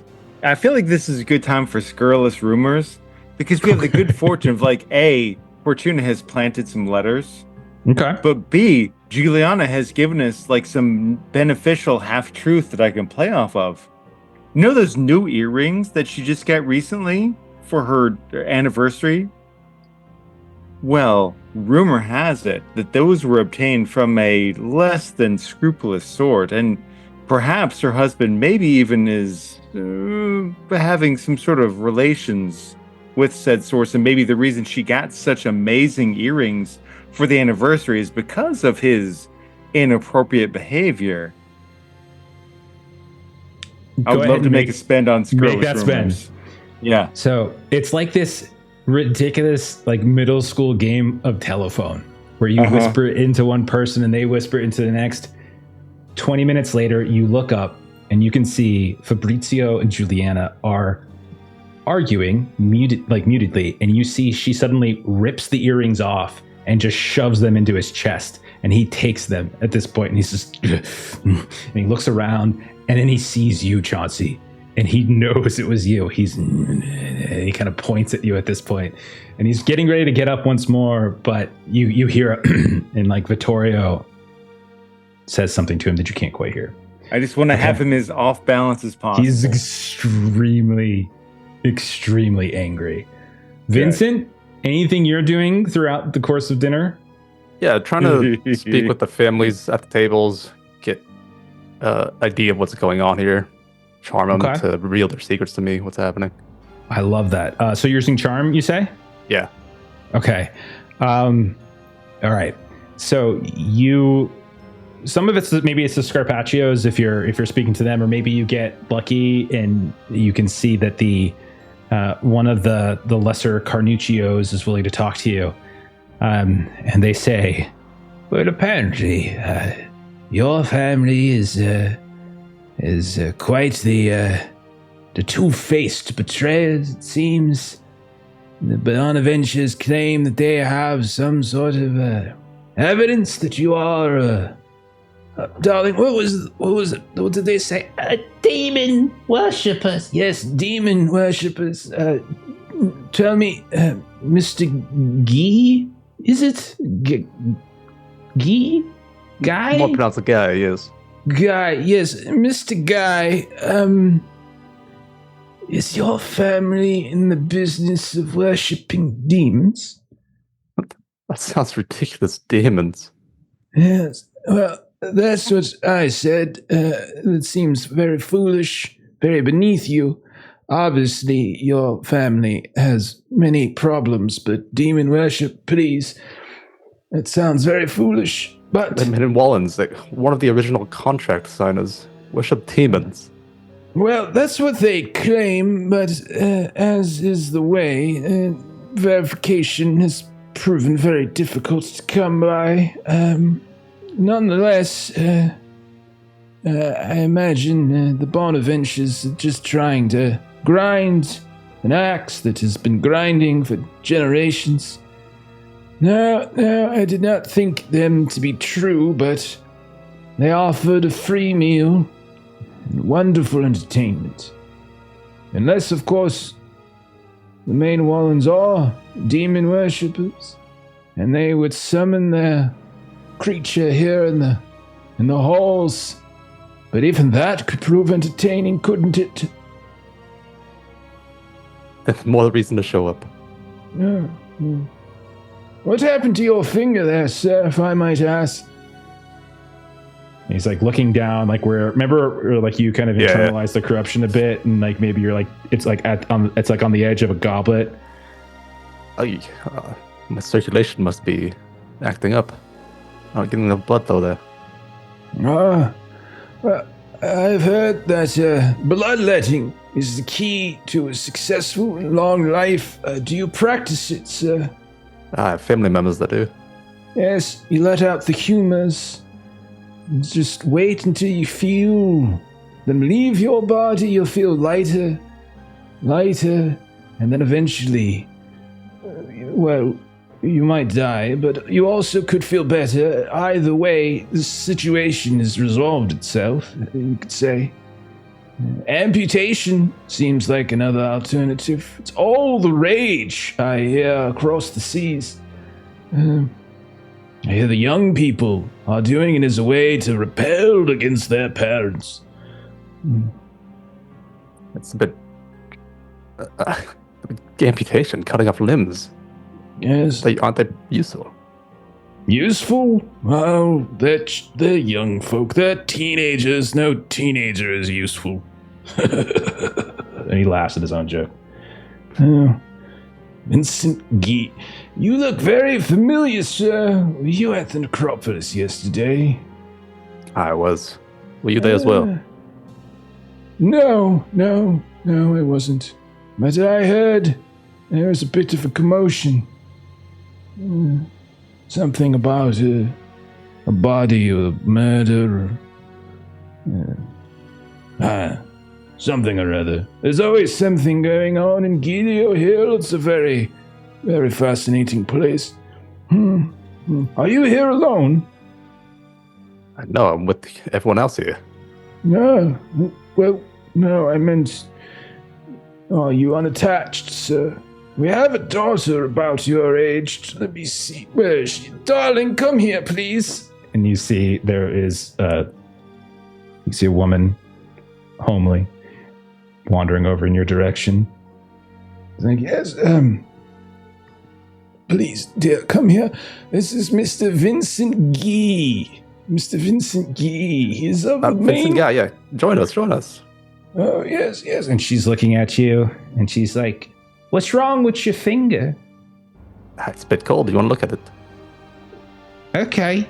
And she just starts to look at it, and you realize she doesn't seem particularly, she seems a little kind of awkward as she's like kind of reaching down. She's like, oh, it's interesting.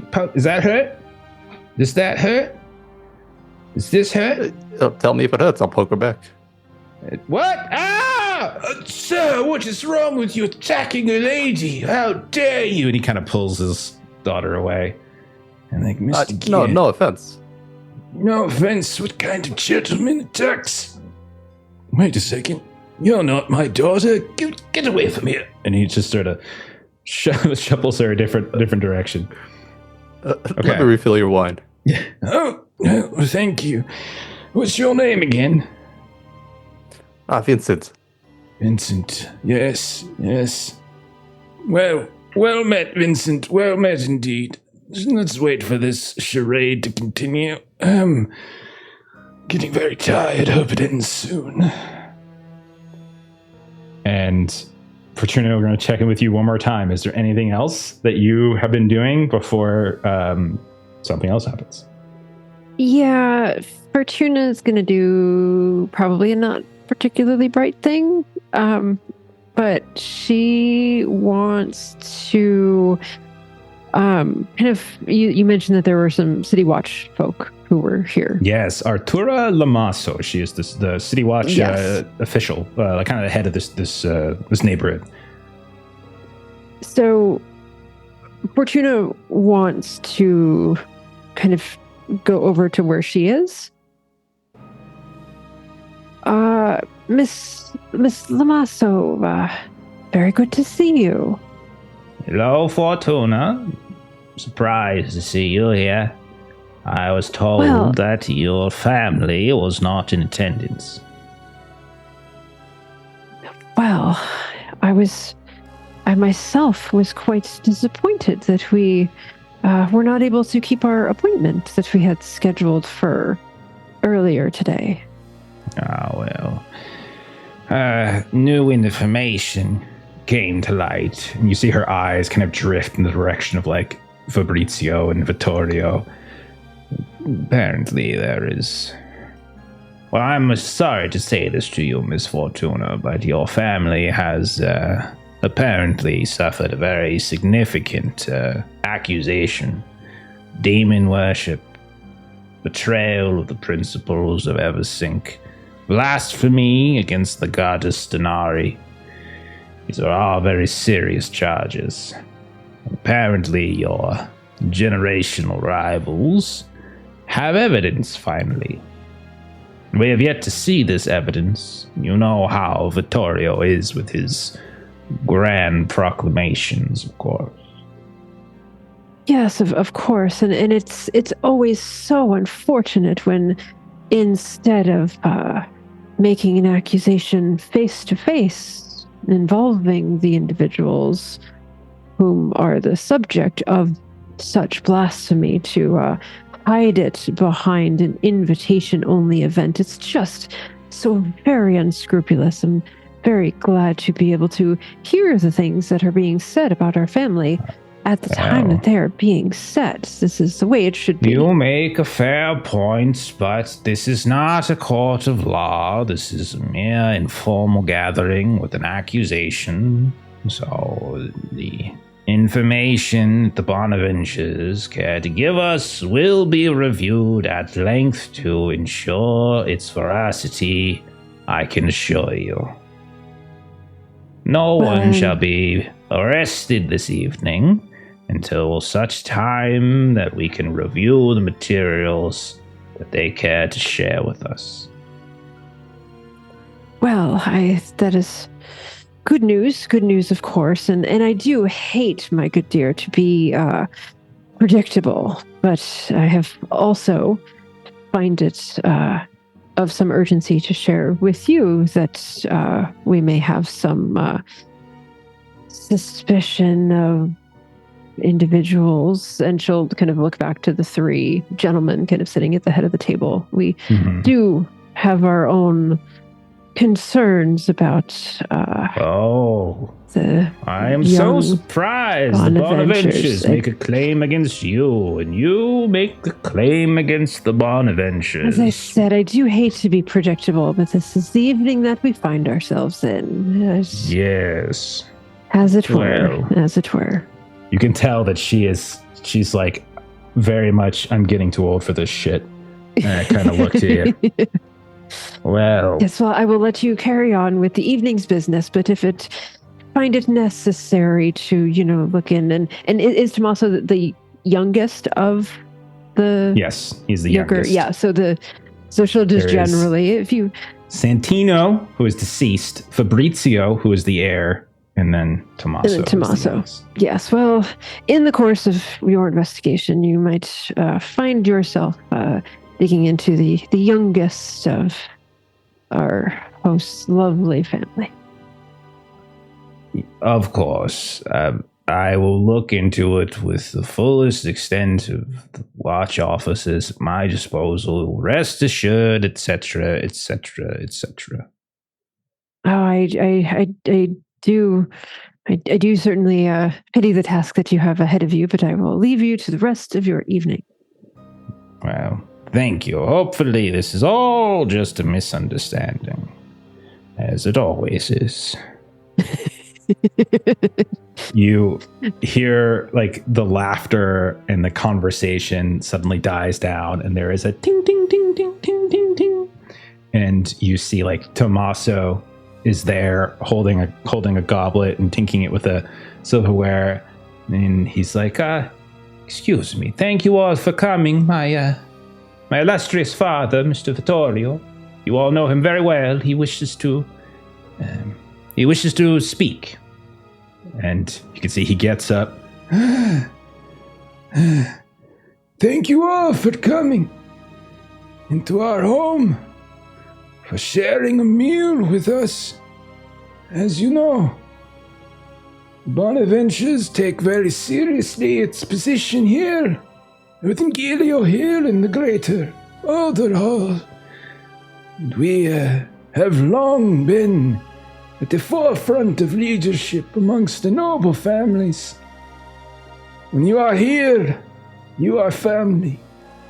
But tonight, I must tell you, there is a very foul beast within this family. And they go by the name Mainwallen. And half the crowd is like, the other half is like, Yep, and you can hear like a groan. Like everyone's gone through this. This is not anything anyone knows. I understand your reticence. I understand. Many a time we have made such accusations, and they have launched similar accusations at us. But I can tell you with good authority, I have reviewed the evidence that has come to us from an anonymous source, a citizen of Eversing who only wishes that we remain righteous and decent. Tommaso, please. And he like hands over the first thing. What I have here is a ledger of old, the very putrid tide itself, evidence that illustrates that this family, the Mainwallens, is not the heroes that we all thought them to be. No, they were selling weapons to the enemies of our families, to the Posetti, to the rebels themselves. Yes, and you can hear people like, oh, that's outrageous, and other people like, and so like he kind of calls out, Mr. Tommaso, Dora, please come inspect it. And as you can see, the woman you were just talking to, Fortuna, she gets up. She's also got a cane, and she starts like kind of moving over.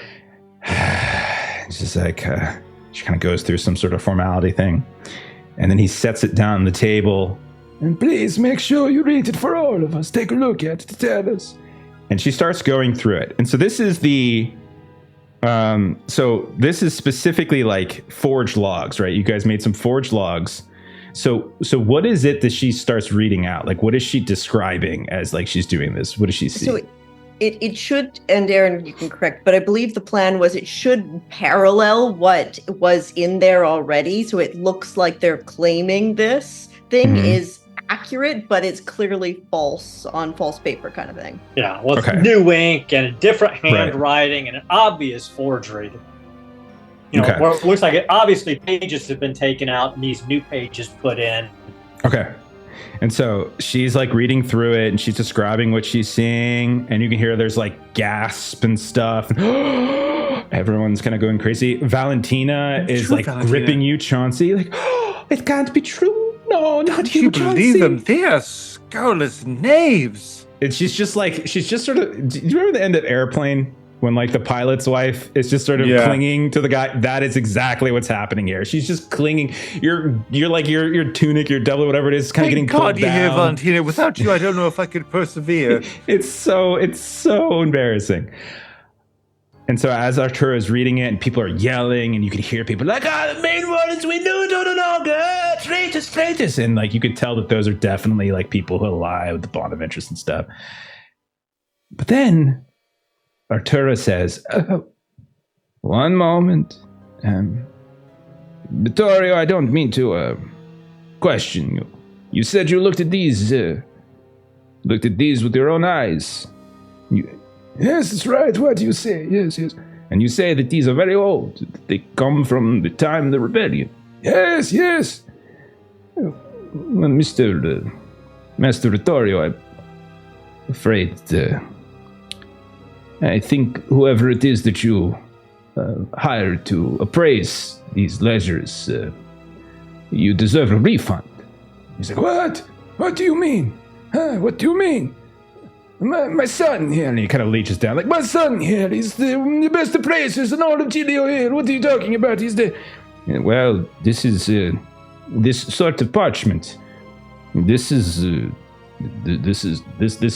only been in production for 10, 15 years. This is not anything that we would have had back in the putrid tide, and the ink here has rubbed off on the inside of the pages. It looks as though this was written today, or yesterday.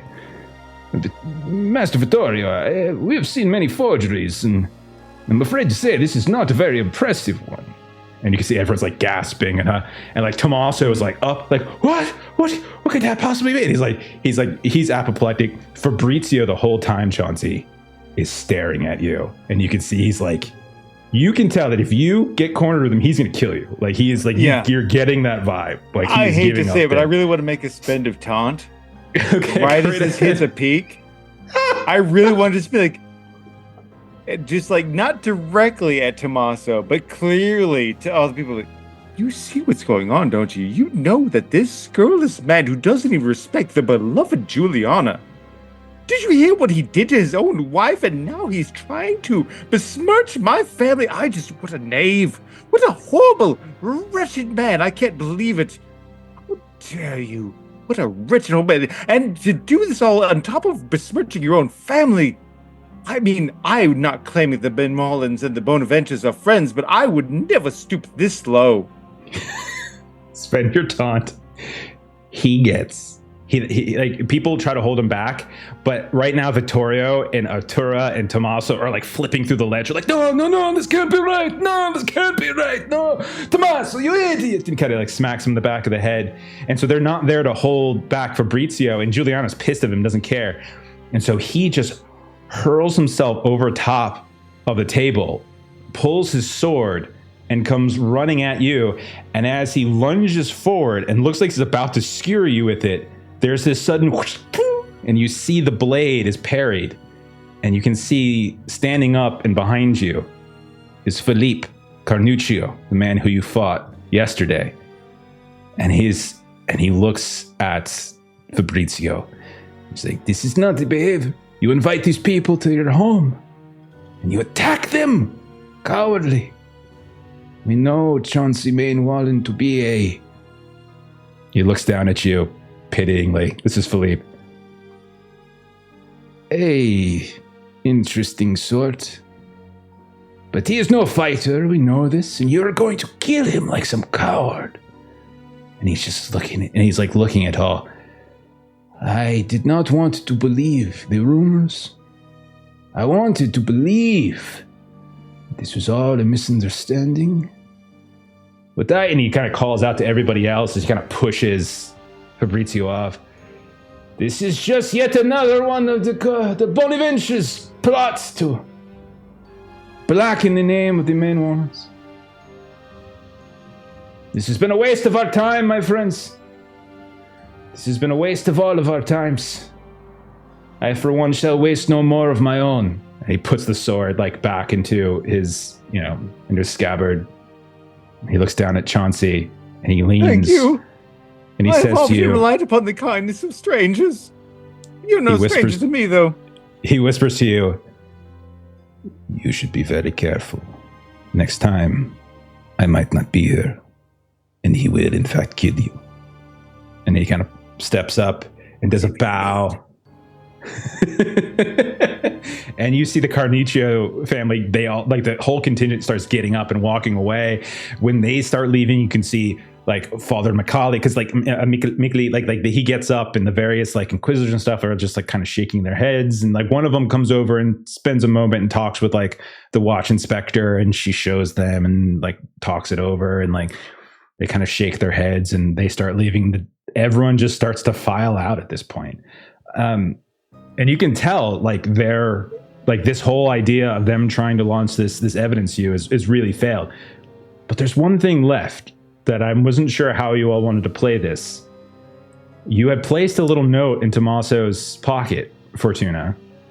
Is there anything that you do with this to draw people's attention to it?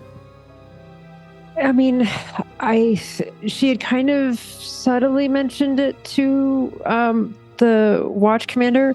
But I think at this point she may just directly go to the watch commander and say, this went as I thought it was going to, but I must insist, if you are... Tommaso was behind this, and if you were to examine his person, you will find evidence of such. She's waving him. Miss Fortuna, I would no sooner search Master Tommaso as I would search you. That is inappropriate. Chauncey, however, do you have any ridiculous luck left?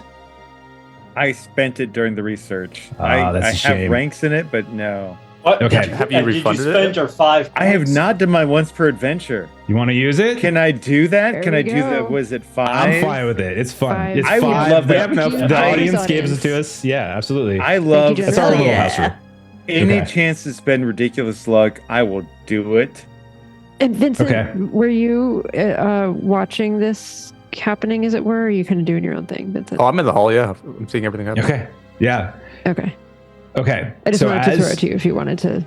Yeah. As you're engaging with Artura, and she's like, no, I don't think I'm going to do that. Like Tommaso like storms over because he overhears you saying, and he's like, how dare you? You know what you did. He's like getting in your face, Fortuna, and he's yelling, red-faced, demon worshippers, blasphemers, traitors to your own kind, just kind of screaming and screaming and screaming. And like as he does so, he like stumbles, and then out of as he bumps into like you or bumps into Artura as she tries to push him away, out falls this little letter that just very slowly onto the ground. And Fortuna takes her cane and like puts her cane on top of it. Okay. Oh, madam. And she looks to the watch. She sighs resignedly and reaches down, and she picks up the note. And like Tommaso is like apoplectic. How dare you? You know, and he's not even paying attention to the fact that this note fell out. He's yelling at you, Fortuna. Artura picks up, she reads it, her eyes go wide. And she turns to Vittorio.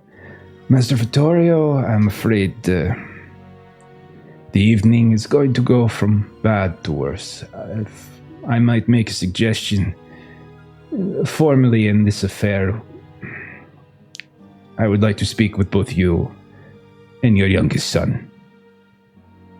And he like looks up at Artura. He is like confused. He looks around the room. He looks like this old desperate man. He sees Vincent over there, like just kind of staring at all this happen. He sees Chauncey with Chauncey's face, and he knows something just happened. And he looks at you, at both you all. Revenge will be had. I don't know how you did it, but I know you did. And Artura's like, everyone, if you please, the evening is at an end, the festivities, the spectacle is over.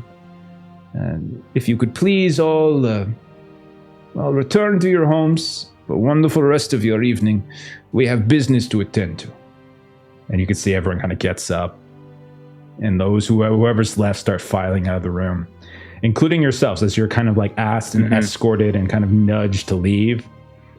I'll give the three of you a last, if there's any parting gift that you wanted to do before you left, you can do it now. Otherwise, we're going to close this down. I mean, clearly I promised Valentina a dance. Okay. So just as much a promise to her, but also to fucking be a dick to our hosts that are trying to kick us out. Just take a moment to dance with her as we're walking out. As you're walking out, you're just dancing. And she is in love. You can tell she is just having this was the most glorious night. Oh, goodness gracious. This is a once in a lifetime moment, Valentina. I feel like a teenager again. And she's like, you're just swirling around. Vincent? Is there anything you do? A parting shot on your way out? Anything? Evening has ended early. Let's drink our sorrows at the Mid-Wallens. I'll invite whoever else wants to come. Okay. And everyone kind of looks up, and whoever's left kind of cheers. You see some of the lesser nobles who are getting ready to leave. The invitation. Mid-Wallens, like you probably guys do some hosting, but you have such a weird family that maybe it doesn't happen too often. But they're all very happy to do it. They're like, yay! And like they start to, you get to the Mid-Wallens, and like there's this cheer for your family now, which just makes everything so much worse for the Bonaventures at the head of the table. Yes. And then Fortuna, as you hear the chants of your family, as you see Chauncey waltzing out with Valentina, is there anything you do? Fortuna kind of being right there with Artura is just as noble as she always is.